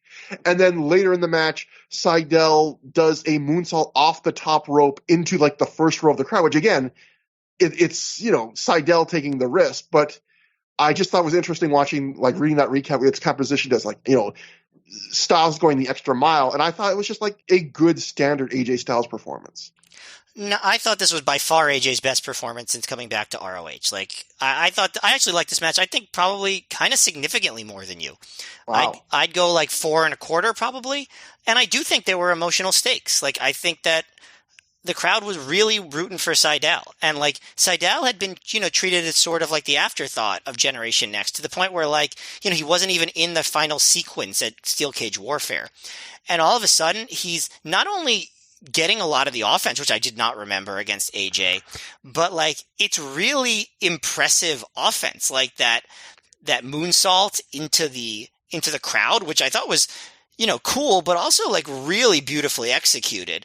I thought, all of his big moves, that Snap Rana that you mentioned. So I brought a friend with me to this show, a non-wrestling friend. This is the only wrestling show he ever went to with me. And I remember that was the one thing the entire night that really got him reacting. He was oh man, when AJ kicked out of that.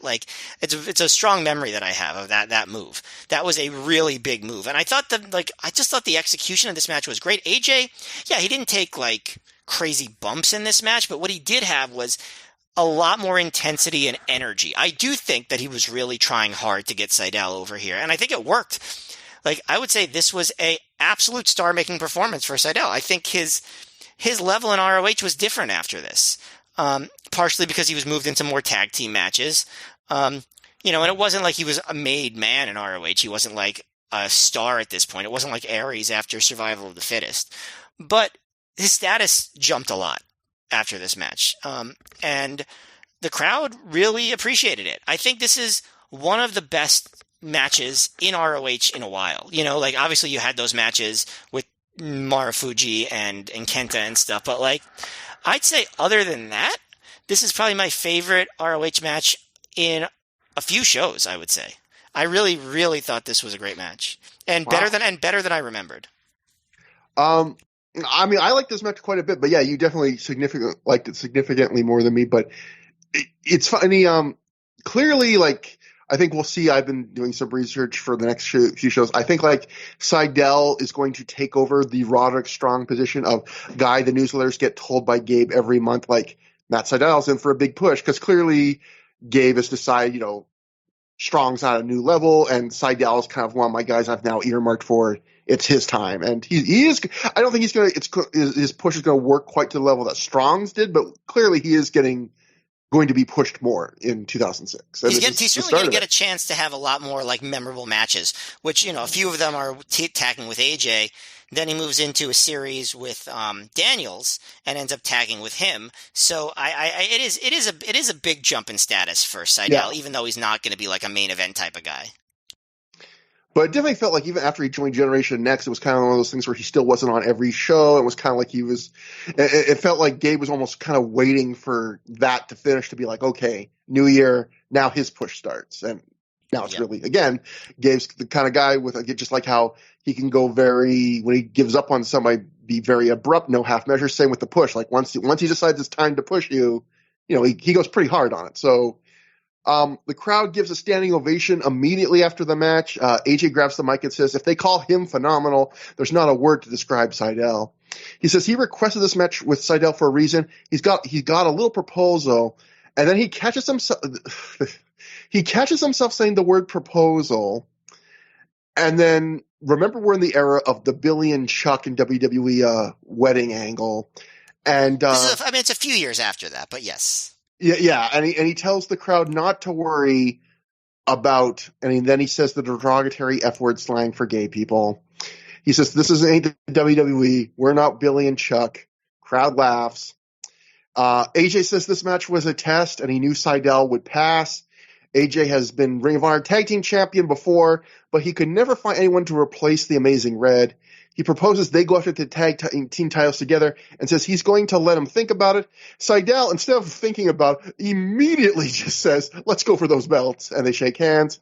AJ asks the crowd if they think Sydal deserves a title. The crowd cheers and the crowd chants, thank you both.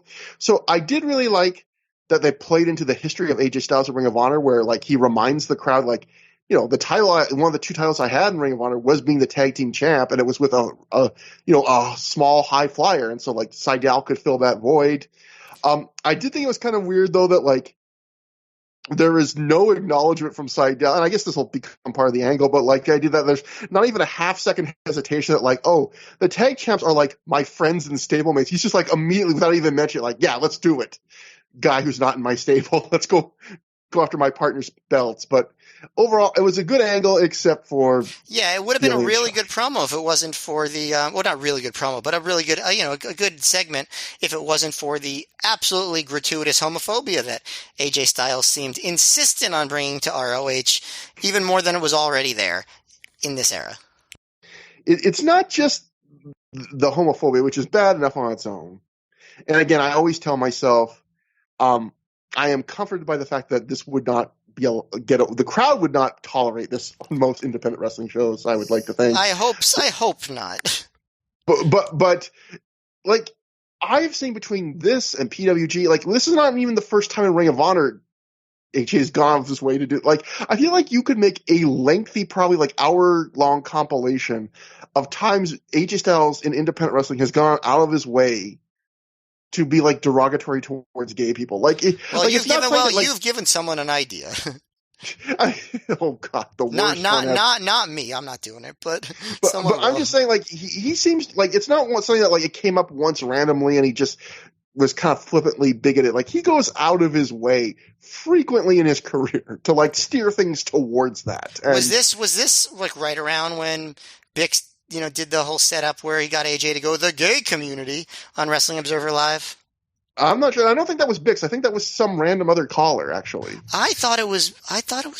Okay. Well, I mean, my memory might be off, but I thought it was Bix, like bringing up the gay community on purpose to get AJ to say that. Like it was just like I'm not kidding. Like it was clearly a setup. It wasn't like AJ said it randomly. The question was, what do you think of your popularity in the gay community? Like obviously the idea was to rib AJ.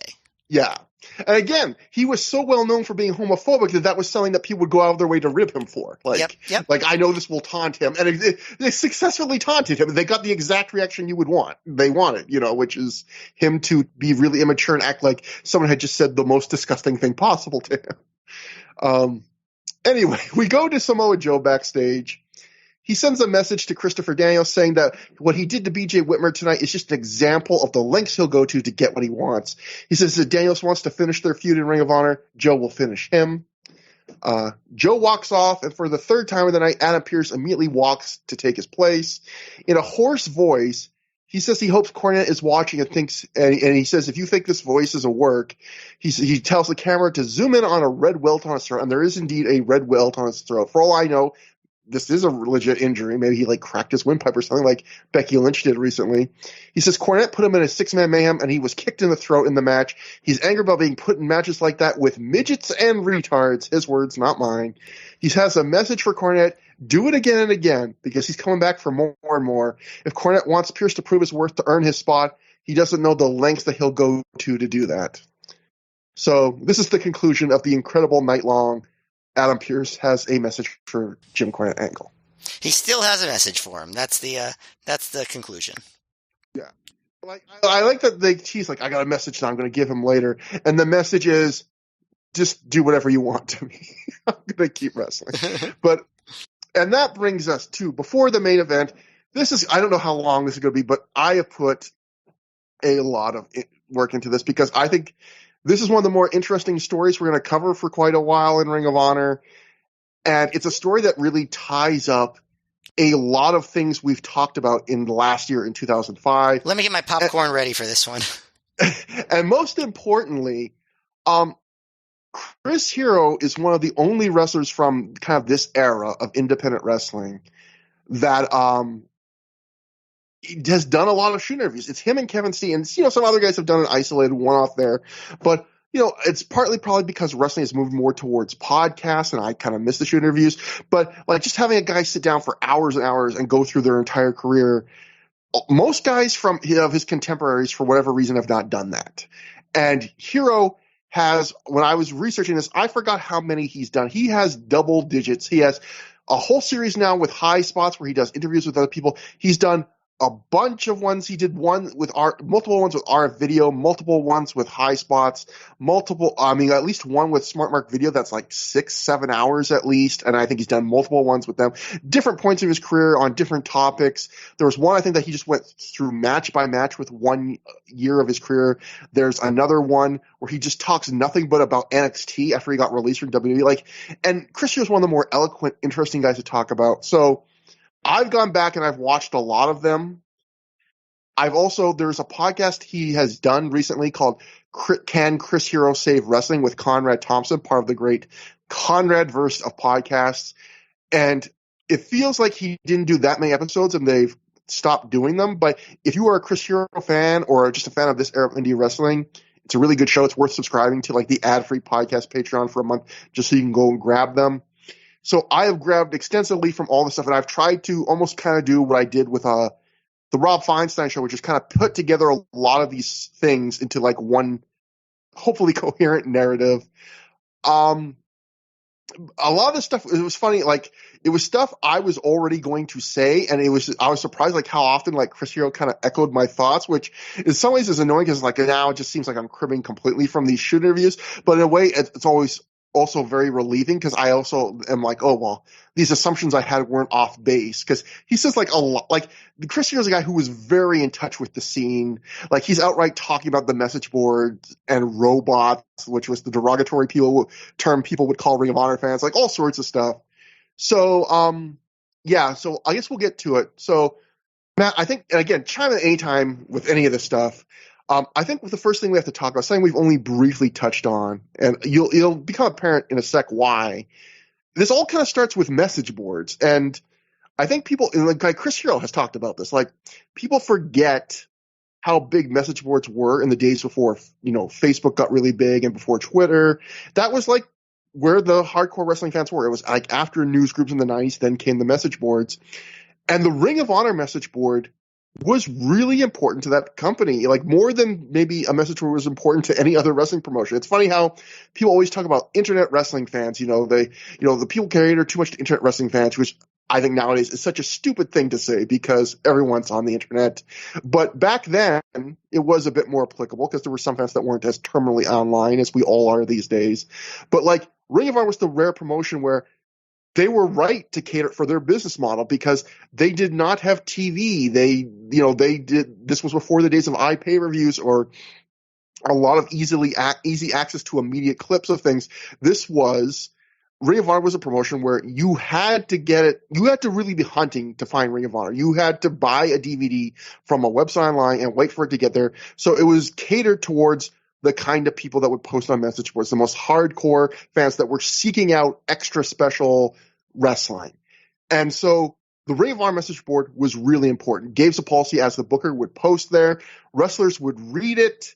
I know I only lurked there, Matt. I think you only lurked there too. No, I posted. Not a huge amount, but I did more than lurk for sure. They would organize meetups. There would be fans back then when it was a lot harder to get live results that would like literally like phone people at intermission and be like, you make a post on the board. This is what happened the first half of the show. And people like me would stay glued to the board on those nights to see what was happening. People would arrange these big mass meetups. Those would be with the first reviews of the DVDs because you'd be like, oh shit, my DVD hasn't come yet, but someone, got the DVD first because they live close to the northeast of the US. So I'm going to read their review first and get even more excited.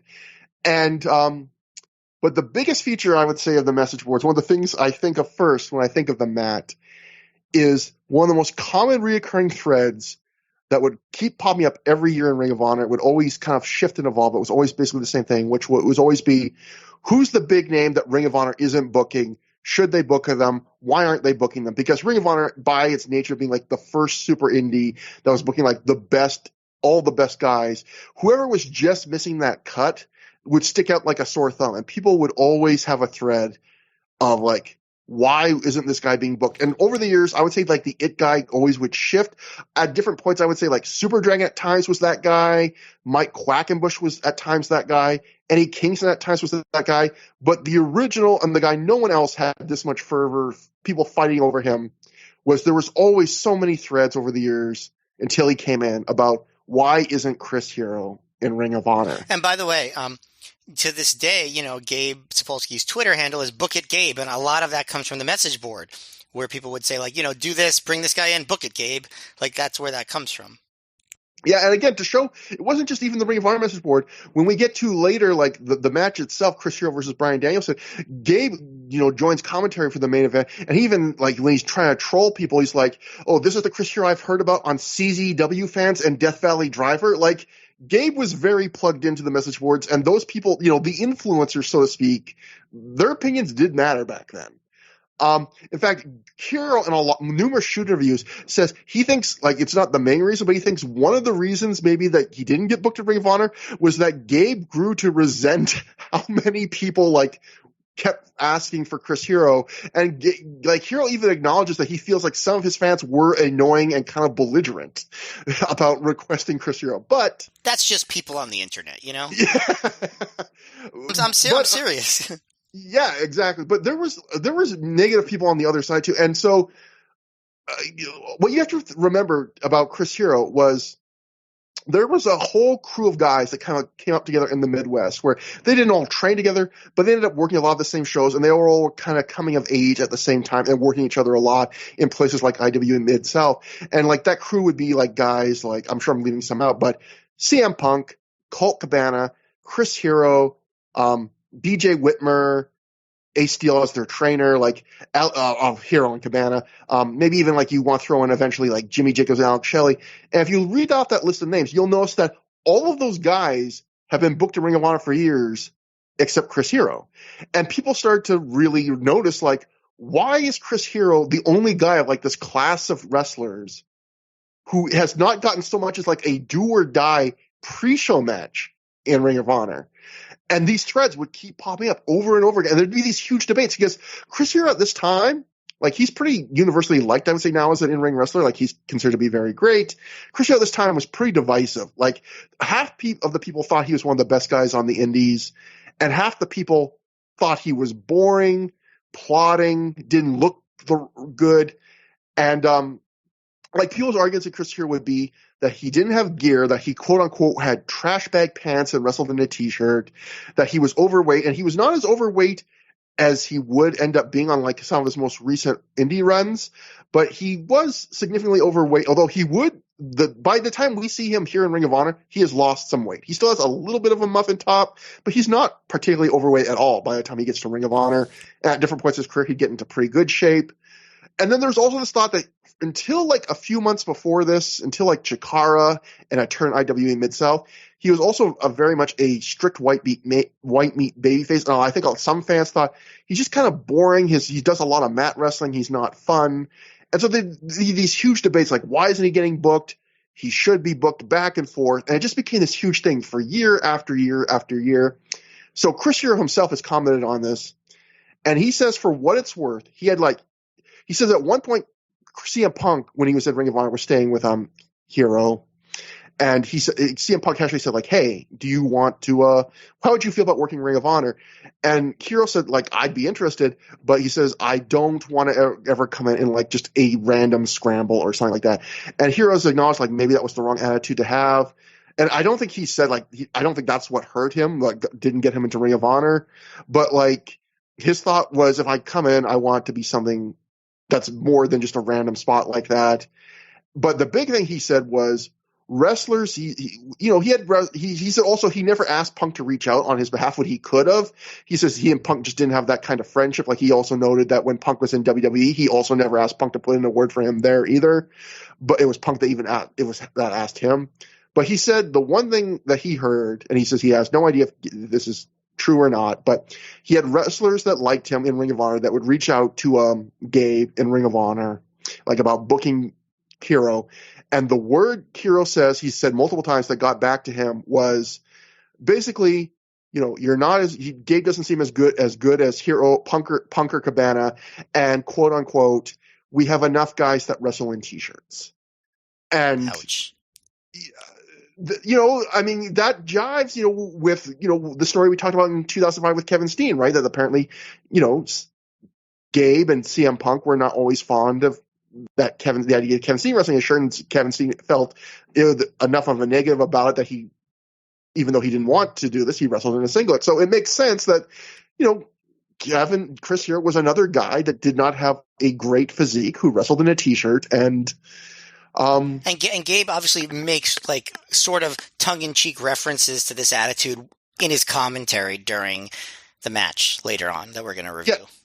Ironically, he uses, did you notice, like, when he's putting him down, he's doing a lot of the same things he talked about, like, Bryan Danielson when he first became champion, like, he's talking about how, he's not for the masses. Like, he talks about he doesn't have a tan, Right. Well, that was hilarious. He makes fun of Chris Hero's tan when he's wrestling Bryan Danielson. I mean, but I mean, it had to be self-aware, I would think. But who knows?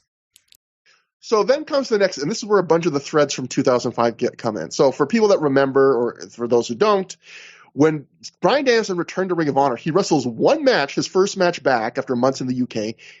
And that's beating Gibson for the world title. And then he misses the next 3 consecutive Ring of Honor shows. And 2 of those were the Joe Kobashi double shot. And he missed those because his sister was getting married.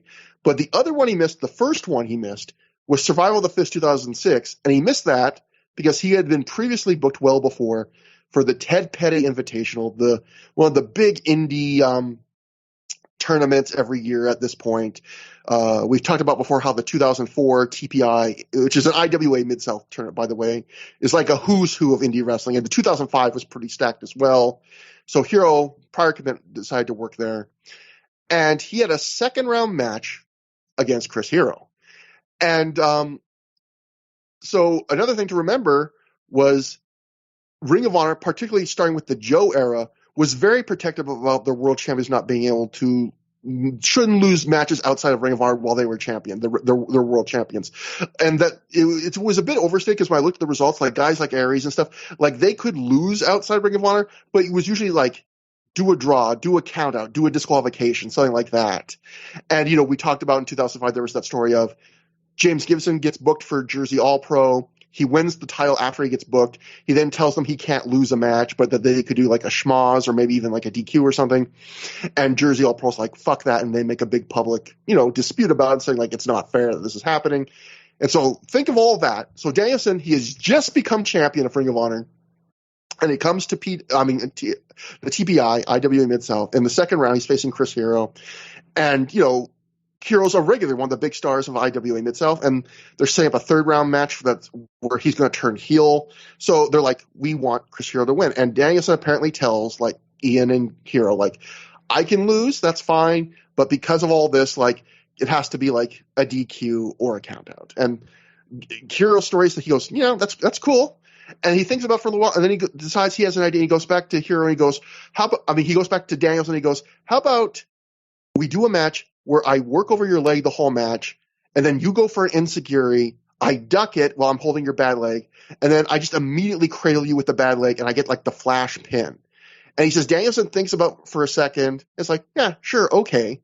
But it's funny because Hero, like he doesn't really talk about his mindset with that, but there's almost like a little bit of glee in his voice when he's talking about on the Conrad podcast, almost like maybe Hero just saw this opportunity of like, I can get a pin over the world champion of this promotion that doesn't like the world champion to lose, and they don't really see much in me. So it happens, and it becomes like a minor story because there was even a quote from the Observer at the time where Dave wrote like, "Oh, I guess that thing about the Ring of Honor World Champion can't lose outside of Ring of Honor is over," or something like that. And there was some speculation. I don't think it ever came out publicly. Like, was Gabe unhappy with that and all this stuff? Because here you have the one guy like that is famous for not getting booked in Ring of Honor gets to be the one guy who pins the Ring of Honor World Champion, and so. Now we got this third factor, which is the Philly crowds. We talked about all at the start of the show about how the crowd and, for the Punk show, the crowd for Joe versus Gawashi, that, while he had booked for, like you mentioned, Matt, earlier, for the upcoming anniversary show, there was some thought, apparently, that Gabe was thinking about if this doesn't start turning around soon, Philly might have to go the way of Boston, where we put this market on hold for a long time.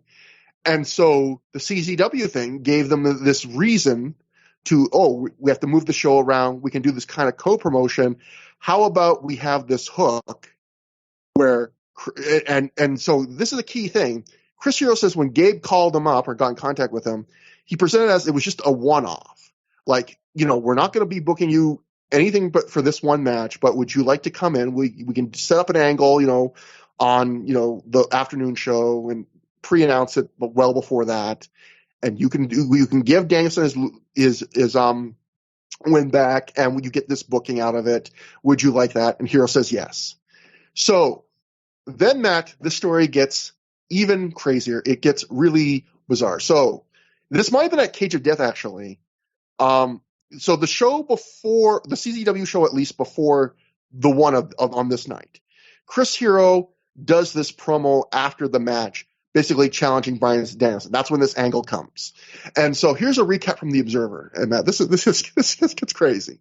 Dave writes, the angle shot at the CZW show where Chris Hero challenged Bryan Danielson was not for the next CZW show, but for a match scheduled for the January 14th Ring of Honor show. Mike Burns, who was booking CZW, did the angle on the CZW show to build for the Ring of Honor show. John Zandig, who owned CZW, was furious about it, particularly because he wasn't told about it ahead of time. Burns is no longer going to book for CZW.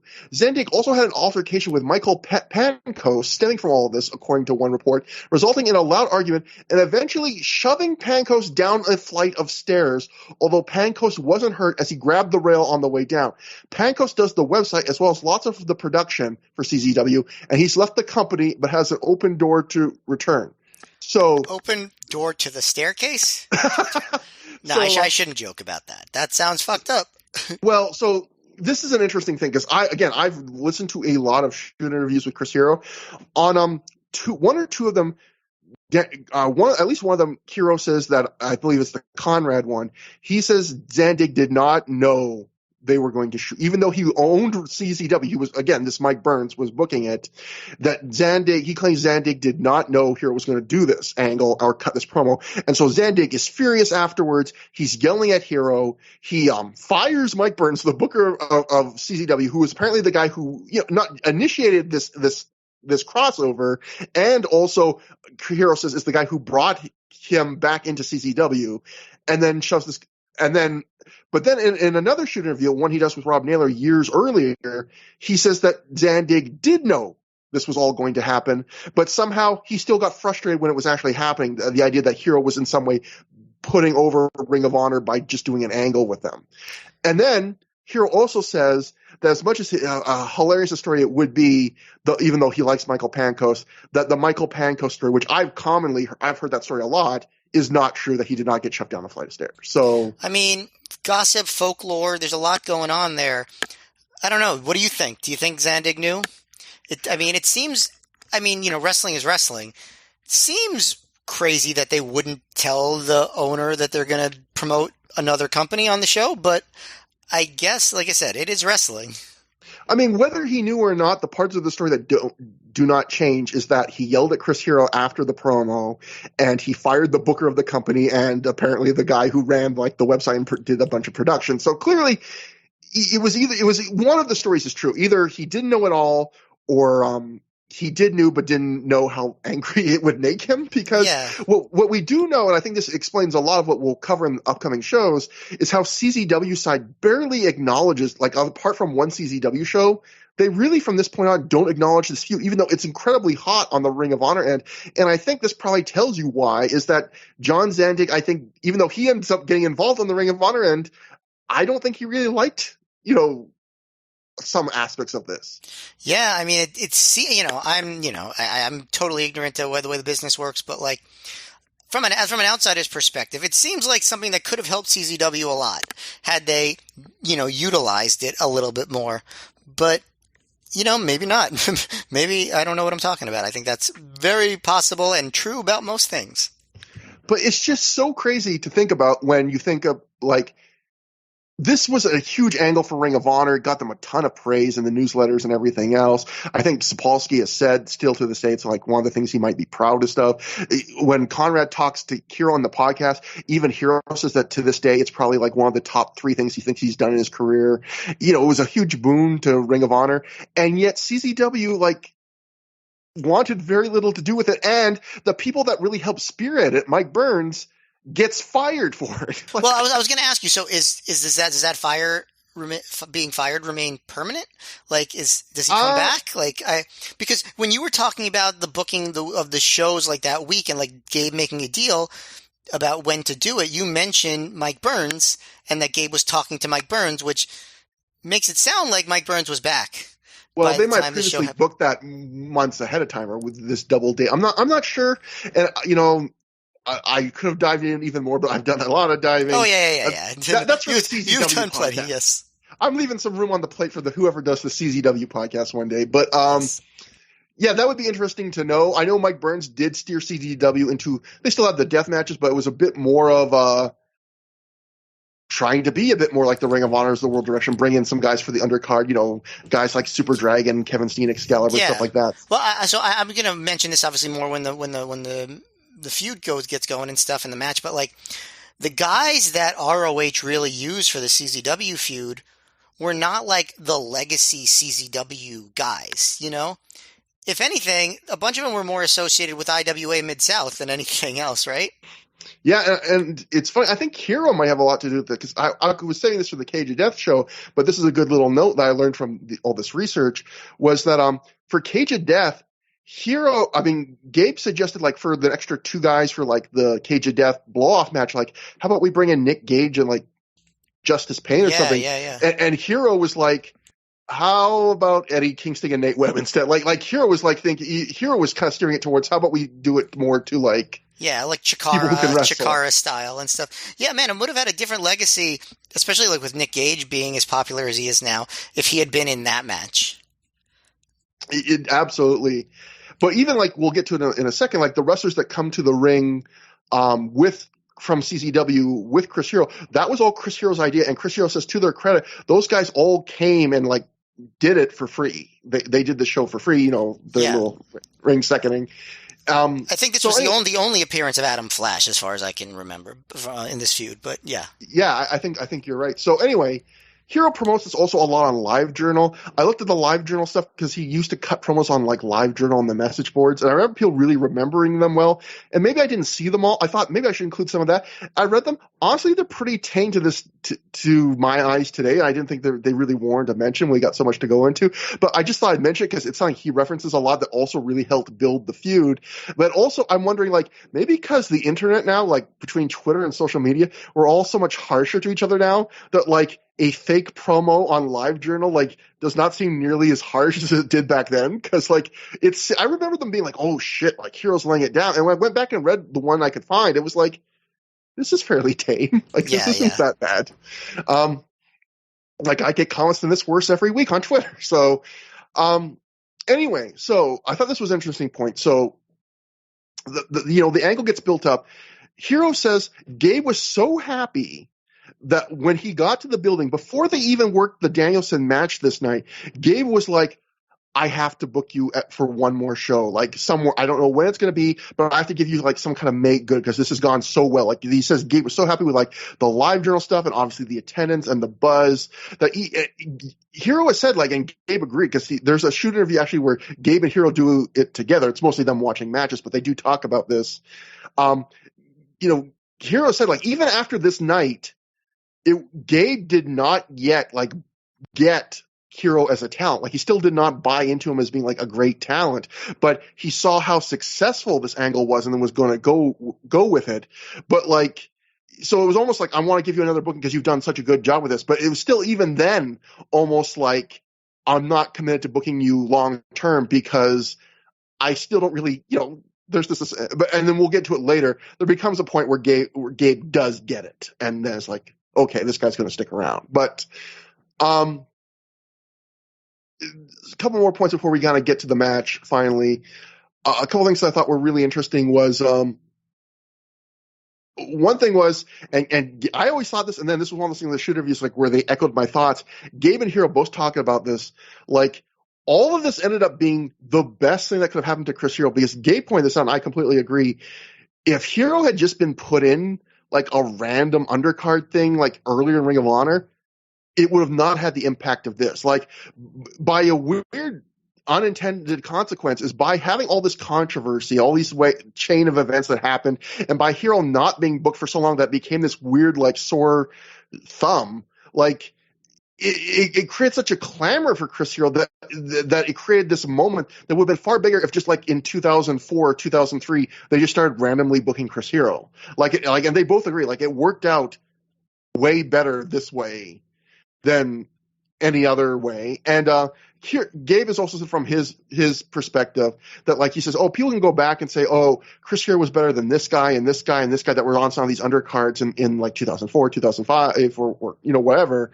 But he was saying, like, you have to understand, all those guys were in spots that were for them, and that, Gabe's argument was, whether you want to buy into it or not, was there just wasn't the right spot for him until now. And then with Punk gone, and me needing to try things to like switch things up and draw in Philly, now the spot was open. So either way, finally, the last thing, I think I pinpointed, Matt, the exact day that Gabe Sapolsky decided to turn the CZW angle into the CZW angle, yeah. Yeah, until a one-off thing.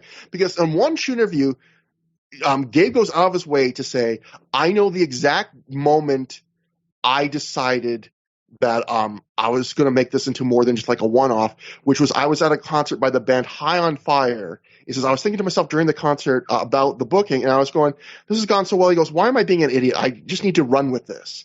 And so Matt, this is how much of a dork I was today. I went and I looked up High on Fire's concert dates for late 2005 and early 2006. It's at the setlist.com or whatever? Yeah, setlist.fm. Yeah. And I don't know if they're complete, but High on Fire, before this show, so it couldn't have been before this show, they're not wrestlers. They did San Francisco and West Hollywood, which Gabe wouldn't have gone to. They did Dallas, Texas. Gabe wouldn't have gone to. Athens, Georgia. Gabe wouldn't have gone to. February 1st, they did Baltimore. I don't think Gabe would have gone there. February 2nd, they did Philadelphia at the First Unitarian Church.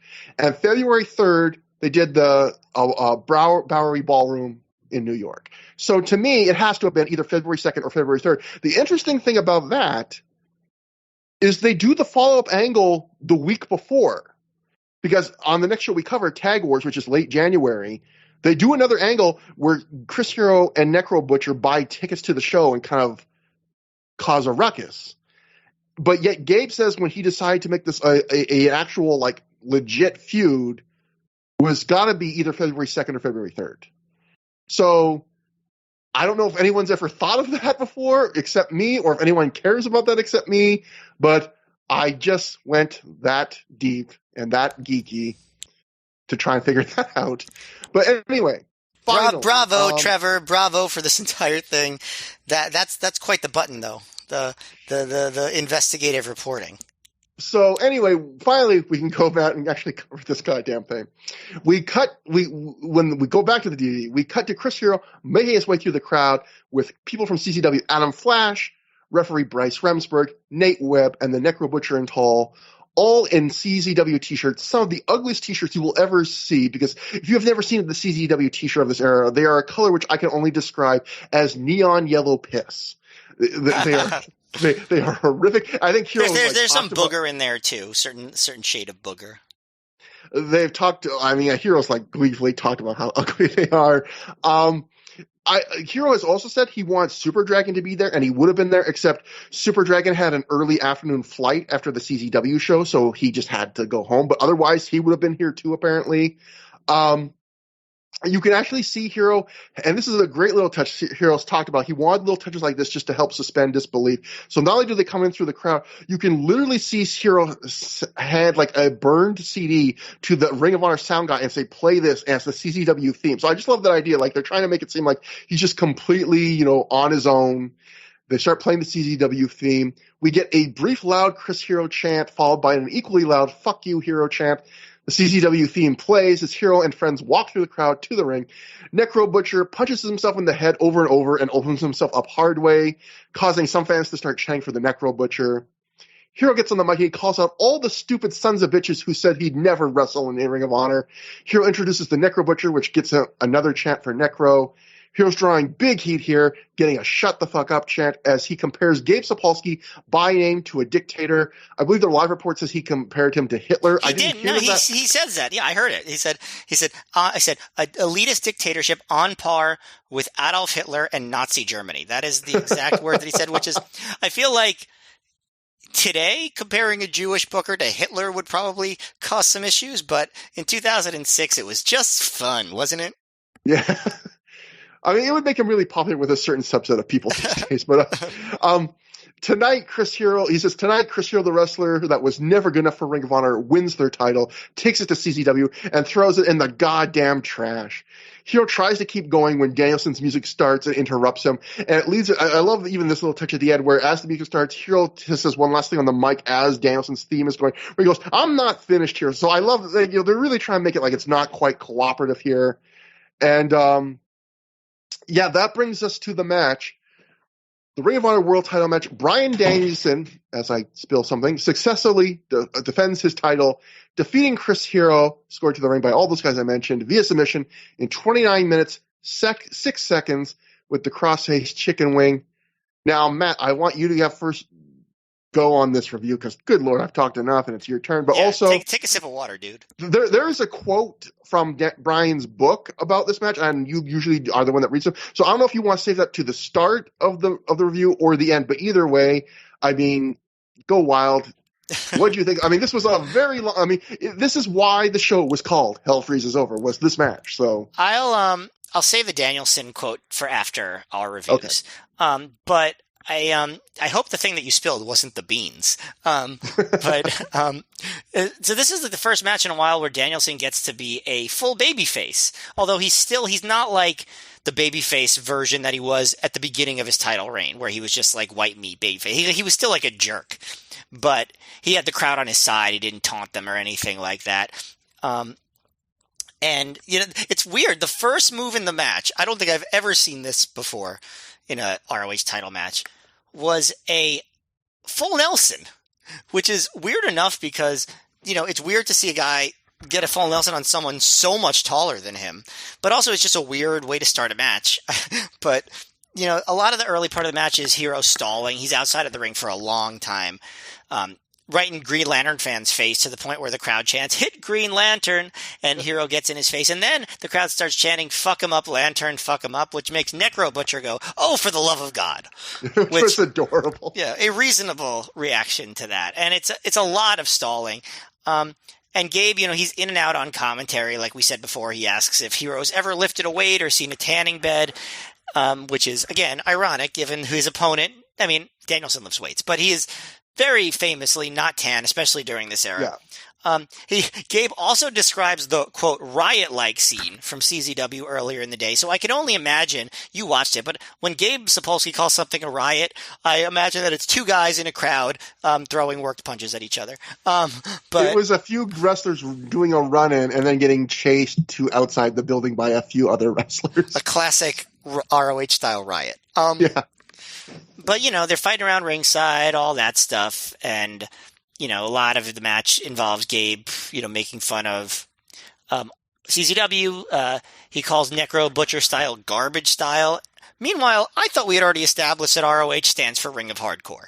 I feel like Mick Foley would not be happy to hear Gabe Sapolsky talking about garbage wrestling. But there's one fun sequence where Danielson comes back on the floor by just repeatedly slapping Hero with his right hand and going back to the ring. The interesting thing about the match, though, is it's long. It's like almost a half hour. And a lot of it is spent on the mat. It's not like smooth, like, chain wrestling like you'd see some guys do. It's like a struggle. Like, Danielson keeps trying to do holds and Hero keeps blocking it, but Danielson keeps going back to it. And, it's interesting to watch. The crowd, though, isn't super impressed by it. Hero starts targeting Danielson's arm, and he really focuses on Danielson's arm a lot, and the match slows down a lot in the middle. It definitely tells a story, but the crowd, I think there is a point where there's a lull because it's just like, well, we didn't see this coming. Like, this is like this big dramatic thing, and then they're just like really on the mat for a long time with Hero getting like hammer locks and different things, and Danielson tries to do a cattle mutilation, and Hero avoids it and hits what Prazak calls a snap forearm STO, which is an interesting thing to do. And then, Hero does this thing where he teases big moves, but like he'll tease like a roaring forearm, but instead hit a quote roaring eye poke. His move is the hangman's clutch, which is like sort of like an STF cravat combo, but he also captures the arm. Danielson at one point blocks a Hero's welcome and turns it into a chicken wing. Excuse me. He blocks a Hero's welcome, but Hero blocks a chicken wing and turns it into a suplex. Hero goes for a top rope double stomp, and Danielson moves and hits a knockout forearm, and Hero kicks out of that. So they are definitely getting, as the match goes on, this is at the point where like you're talking about like the 25, 26 minute mark. After spending like a long time on the mat, Danielson gets the cattle mutilation, and the crowd chants for Hero to tap. Hero rolls out and makes the ropes, and they struggle to the top rope, and Danielson gets headbutted off, and he goes for a backflip, but Danielson moves, and Hero hits a couple of cravat busters, which is a really cool move. I love that move, and I think I hadn't seen a lot of Hero before this. A little bit, but I hadn't seen the cravat buster before when I first saw this match, and I thought that was like one of the cooler things in the match. After a few of Hero's like hangman's clutch attempts, this time, like really late in the match, the crowd finally pops forward and Danielson makes the ropes, and eventually the match ends with Danielson avoiding another Hero's welcome, turning it into a tiger suplex, getting a 2 count, and then holding on and getting the chicken wing and causing Hero to tap out, which is interesting because Hero tapped out to that arm submission even though he was the one working on the arm the whole match. But it was just a strange match because it was kind of incongruent with what you would have expected, but it also really shows that it definitely was planned to be a one-night thing because they would not have worked the beginning of a feud to be like this, where Hero was just like on the mat the whole match. I don't know what they were going for. I guess the story they told was good in a way, and I think it did get exciting down the stretch. But I remember being pretty disappointed with this at the time. I think it's better now than it seemed then. I think it's a good match, definitely a good match, but it was weird playing of the expectations game, I think, which Danielson will get into in his book excerpt that I'll read, and I agree with what he says. Although I think I like the match more than Danielson says. I also think that maybe it plays better now than it did when it happened. Yeah, I agree with all of that. So yeah, I'll try not to go too in it because I'll save for your quote, but like Danielson does view this match as a big failure in his run. I think it's a little harsh, but like you, I do agree with the complaints that we'll be talking about. I think this is a strange example of two of the smartest wrestlers of their generation not listening to the fans and not anticipating what they wanted, which is bizarre. Because again, I think Hero and Danielson are two of the smartest wrestlers, of their era. Just guys that are very thoughtful. I could listen to them talk about wrestling all day. From the minute Hero appears, it's clear that Ring of Honor has something special with the CZW thing. Like the second he appears in the crowd. Yeah, that's the one thing I forgot to mention. Like the atmosphere just got insane when Hero first showed up. And all the CZW guys were there. Like the intensity and the electricity in that crowd was amazing. And it was shocking to me live, like how it dissipated as the match got going. Like that's not a good sign. Yeah, and also I think Hero in one shoot said that like there was one bleacher that had the CZW fans at the show. Not on the show, no. Yeah, I was wondering if did Hero confuse that? Yeah. At the next two shows there were. Yeah, but you can tell there are some Hero fans, but it's mostly Ring of Honor fans here. They're just into this match that the crowd's alive for this in a way that they rarely have been into something in Ring of Honor history, and they've been into a lot of things, but not quite like this. They're into hitting Hero. They're into cheering Danielson as like the home promotion savior. They clearly think this is something special.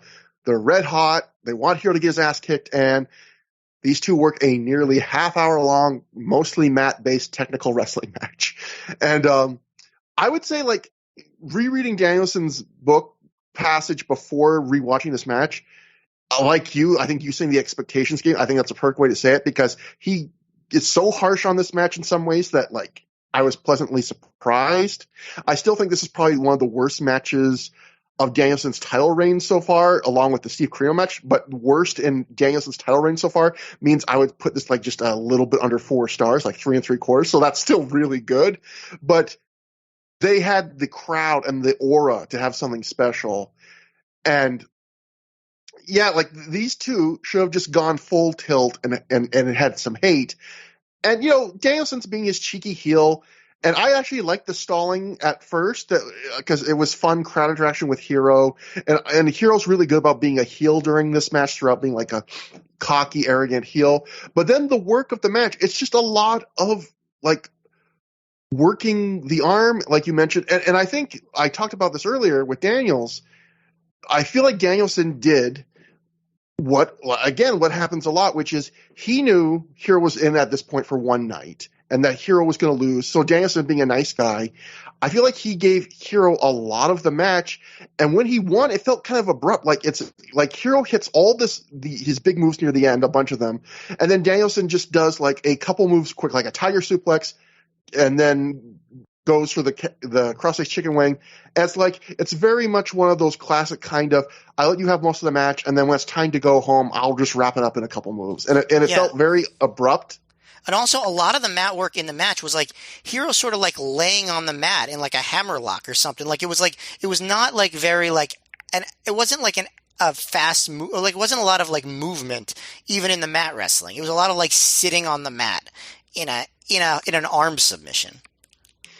Yeah, and I would say it's very good because it is well done technical wrestling. These guys are very good technical wrestlers. They don't do anything wrong, and the aura is still like I would say they never completely lose the crowd. But like you said, I feel like this crowd starts out super hot and it gets progressively less hot throughout the entire half hour, and until the final few big moves. See, I thought like even then, like they did start getting up for a little bit for the big moves, but I felt like even the final minutes where they were starting to pick up the action more, the crowd was still like getting more dead until like right near the end, which I thought also showed me it wasn't just how they worked the match, which I think is a big play into that, but also I think this crowd it's hard to sustain that kind of high emotion for 30 minutes. I think no matter what they did, this wasn't the time to have a 30-minute match. I feel like they should have hit this crowd hard with like a 15-minute brawl or just toe-to-toe war. And instead they gave them this half an hour more reserved, more sedate, technical wrestling match. That's true. That's true. Although they do have some pretty big, long, intense brawls later on in the CZW feud that do hold the crowd's attention. But of course, those involve like lots of different people, so that's part of it also. Yeah, it's just even like with Danielson, like I think you make a good point with like Danielson, like sometimes just lying on the mat, taking holds, because like Danielson gets control for a lot of the match, but it's never controlled in a way where you're like really building to some big triumphant comeback for Danielson. Which again, the atmosphere of the crowd, this match feels like it's made for this huge triumphant comeback. Like I really feel like what the crowd wanted to see most in this match was Chris Hero get his ass kicked, and I feel like this match doesn't have that much Chris Hero getting his ass kicked, which is kind of ironic because a lot of Danielson's title reign has been about him just like brutalizing his opponents and kicking their asses and like dominating them. And this match is the match where more than any other, the crowd, I feel like, is just begging for that. And again, I think my assumption would be because Danielson's just trying to be generous, knowing that Hero's not coming back. But of course, now we know he is. He just gives him a lot and just lets him kind of control it.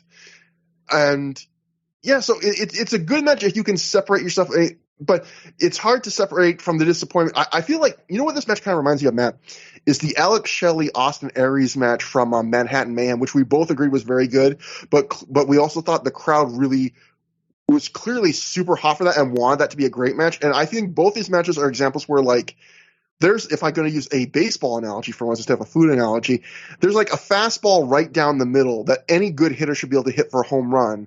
And you have a great hitter here. And in both of these matches, they just hit a double. And it's like, there's nothing wrong with the double, but like, man, it was so clearly in a position for them to do something special here. And they don't. And it's, again, it's just more than being disappointing. It's puzzling that they didn't pick up on what the crowd wanted. Yeah, it's definitely interesting. And I guess that is as good a transition as any to what Danielson wrote. And I'll read it right now. So this is quoting Bryan Danielson from the book, Yes, My Improbable Journey to the Main Event of WrestleMania.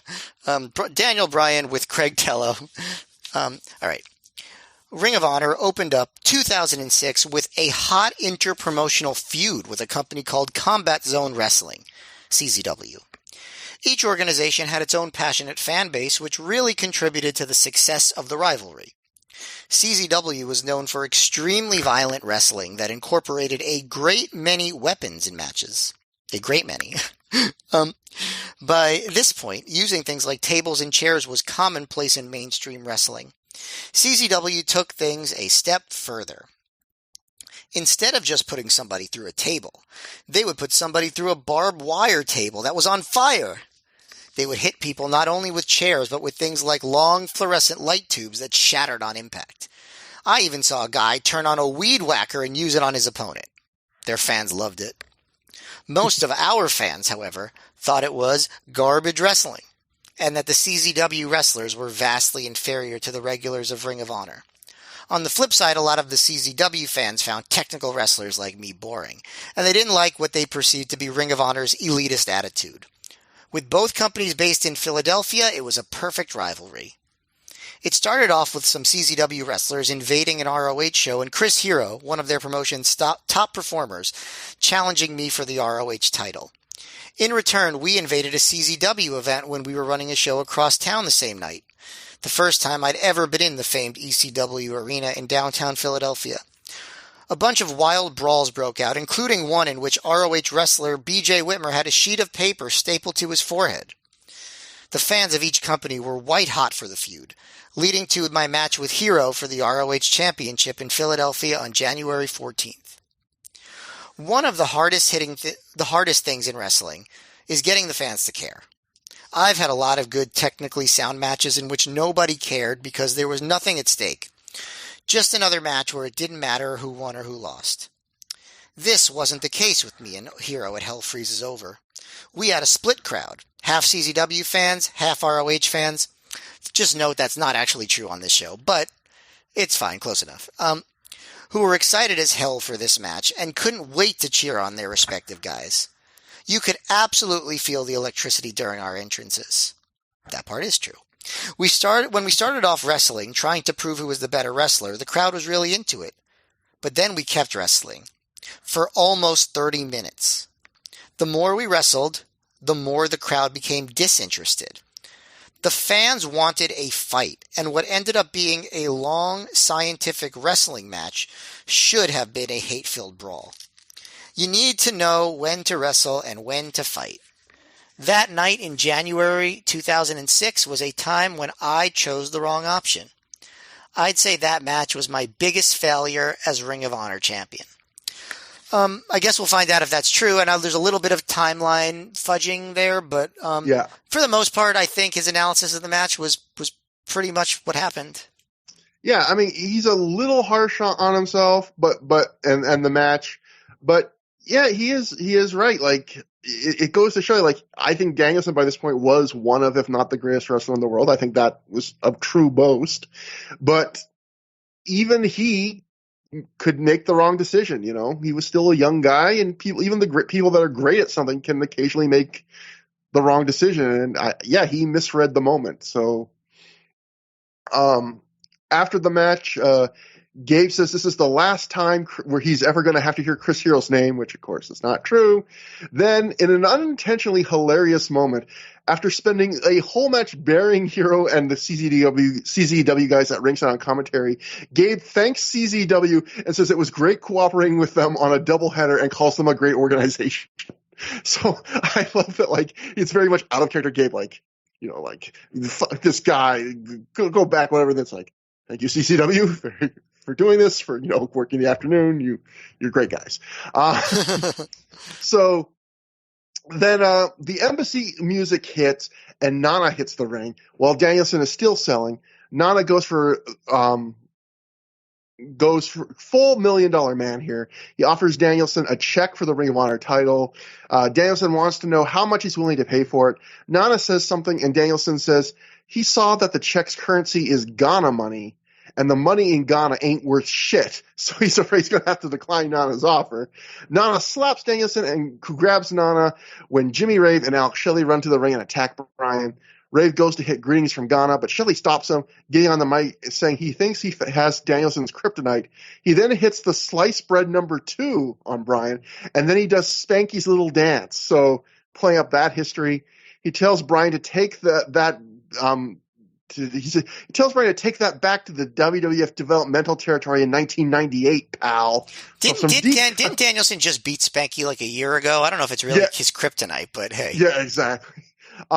Then the Embassy pose and celebrate in the ring to end the show. So a couple things here. First off, this was, again, another big reset of the Embassy had just lost a feud, but clearly this night between their tag match earlier and this angle is about, and what we're going to see on the next show is about, like, full bore, like, rehabbing the Embassy and making them big players for the next few months and having Danielson feud with them in kind of his first babyface feud as champion. And although I guess you could say this Hero match, like you said earlier, is babyface, but wasn't really known to be a feud yet. And the other thing, I think this goes again, Matt, to I mean, we know this, but it's another further proof that this was really only going to be a one-off at first, because they, like, Hero and the other CCW guys, like, leave immediately with no fuss. They just disappear immediately after the end of the match, and then the Embassy thing starts immediately. So it was almost like they were thinking, like, okay, CCW thing's done, and since we're not going to follow up on this, like, let's use this moment to build, like, what we are going to keep doing, which is, like, the Embassy stuff. Because I have a feeling if they knew this was CZW feud was going to keep going, they would have just had them quietly disappear without a whimper. Definitely not. Like, yeah, I mean, the Embassy thing, like, it was well done, but, like, you can clearly tell, like, oh, this does not have the interest that the CZW stuff has. So it makes sense that to bring back the CZW guys and put more emphasis on that, because the Embassy stuff just felt pretty secondary in comparison. Yeah, so that is Hell Freezes Over. That was a very noteworthy show, and obviously it's just the start of one of the greatest storylines, feuds, whatever, in Ring of Honor history, and it was all unintended, and it all started because of a whole bunch of things, you know, because Ring of Honor, Gabe Sapolsky saw nothing in this guy, because Bryan Danielson had a booking that he made way before probably he knew he was going to be a world champion, because Chris Hero talked Danielson into doing a finish that normally they wouldn't allow, because Ring of Honor, you know, wasn't drawing Philly like they thought they would because CZW and them booked the same time slot together and then had to work out a deal. Like, so many different things had to fall into place for this to happen. Like, it's kind of crazy. Yeah, I mean, that's often the best stuff that happens in wrestling and in life, right? When just there's kismet and like things fall into place. Yeah, it's super interesting. And this show was super interesting. Like there was disappointing stuff on it. There was mediocre stuff on it. There was weird stuff on it, but there was also a lot of really good stuff. There was a match I absolutely loved. There was another match that I thought was just like so much fun. There were a couple other pretty good undercard matches. The main event is certainly a fascinating beginning, even if it was disappointing in its way. So, I find this to be a super compelling show, all in all, and quite a way to start the year. Yeah, I mean, even though I didn't like the AJ Sydal match quite as much as you, I still liked it quite a bit. BJ Joe's really good. That undercard Embassy tag is pretty darn, I mean, not special, but fairly good. And the main event is a good match. And yeah, it is a piece of independent wrestling history. And you should watch it, even if there weren't other really good matches on the show, which there are. I mean, it's worth it because this is a huge part, I would say, of the history of U.S. independent wrestling. It's, to this day considered by the people involved as like one of the best angles in the history of the promotion, if not the best. It's one of the best American wrestling angles of the past 20 years, period. And it really all starts here without them even really knowing it. And that atmosphere, even if they do squander it a little bit, is something really fascinating and entertaining to see too. So, yep. Definite recommended show to start the year. And that brings us to our plugs. So as usual, through the years at gmail.com, THROH is how you spell it. That is our email address. We have a thread on the Pro Wrestling Only Plugs forum. Twitter, I'm at Trevor Dame. Matt is at Mayor MGF. At the time of us recording this, we have just recorded an episode of the 5-Star Match Game with Joe Gagney and as the host, of course, and our good friend Justin Shapiro. I imagine by the time we put out this episode, Joe will have not released that yet, but it'll probably be within days after this comes out. So check that out when it does come out. It was a lot of fun as usual. And yeah, so next time we will be covering the second show of 2006. We will be covering Tag Wars 2006, which is the second annual Trios tournament. The main event, which is the tag titles get defended with Strong and Aries against Danielson and Jay Lethal. And I think that show also has Low Key and Christopher Daniels. So like a lot of stuff on that show too, actually.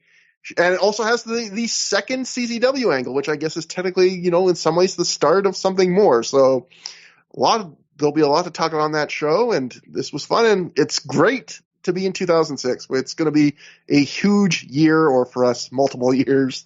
So until next time, have a good time. Have a great time.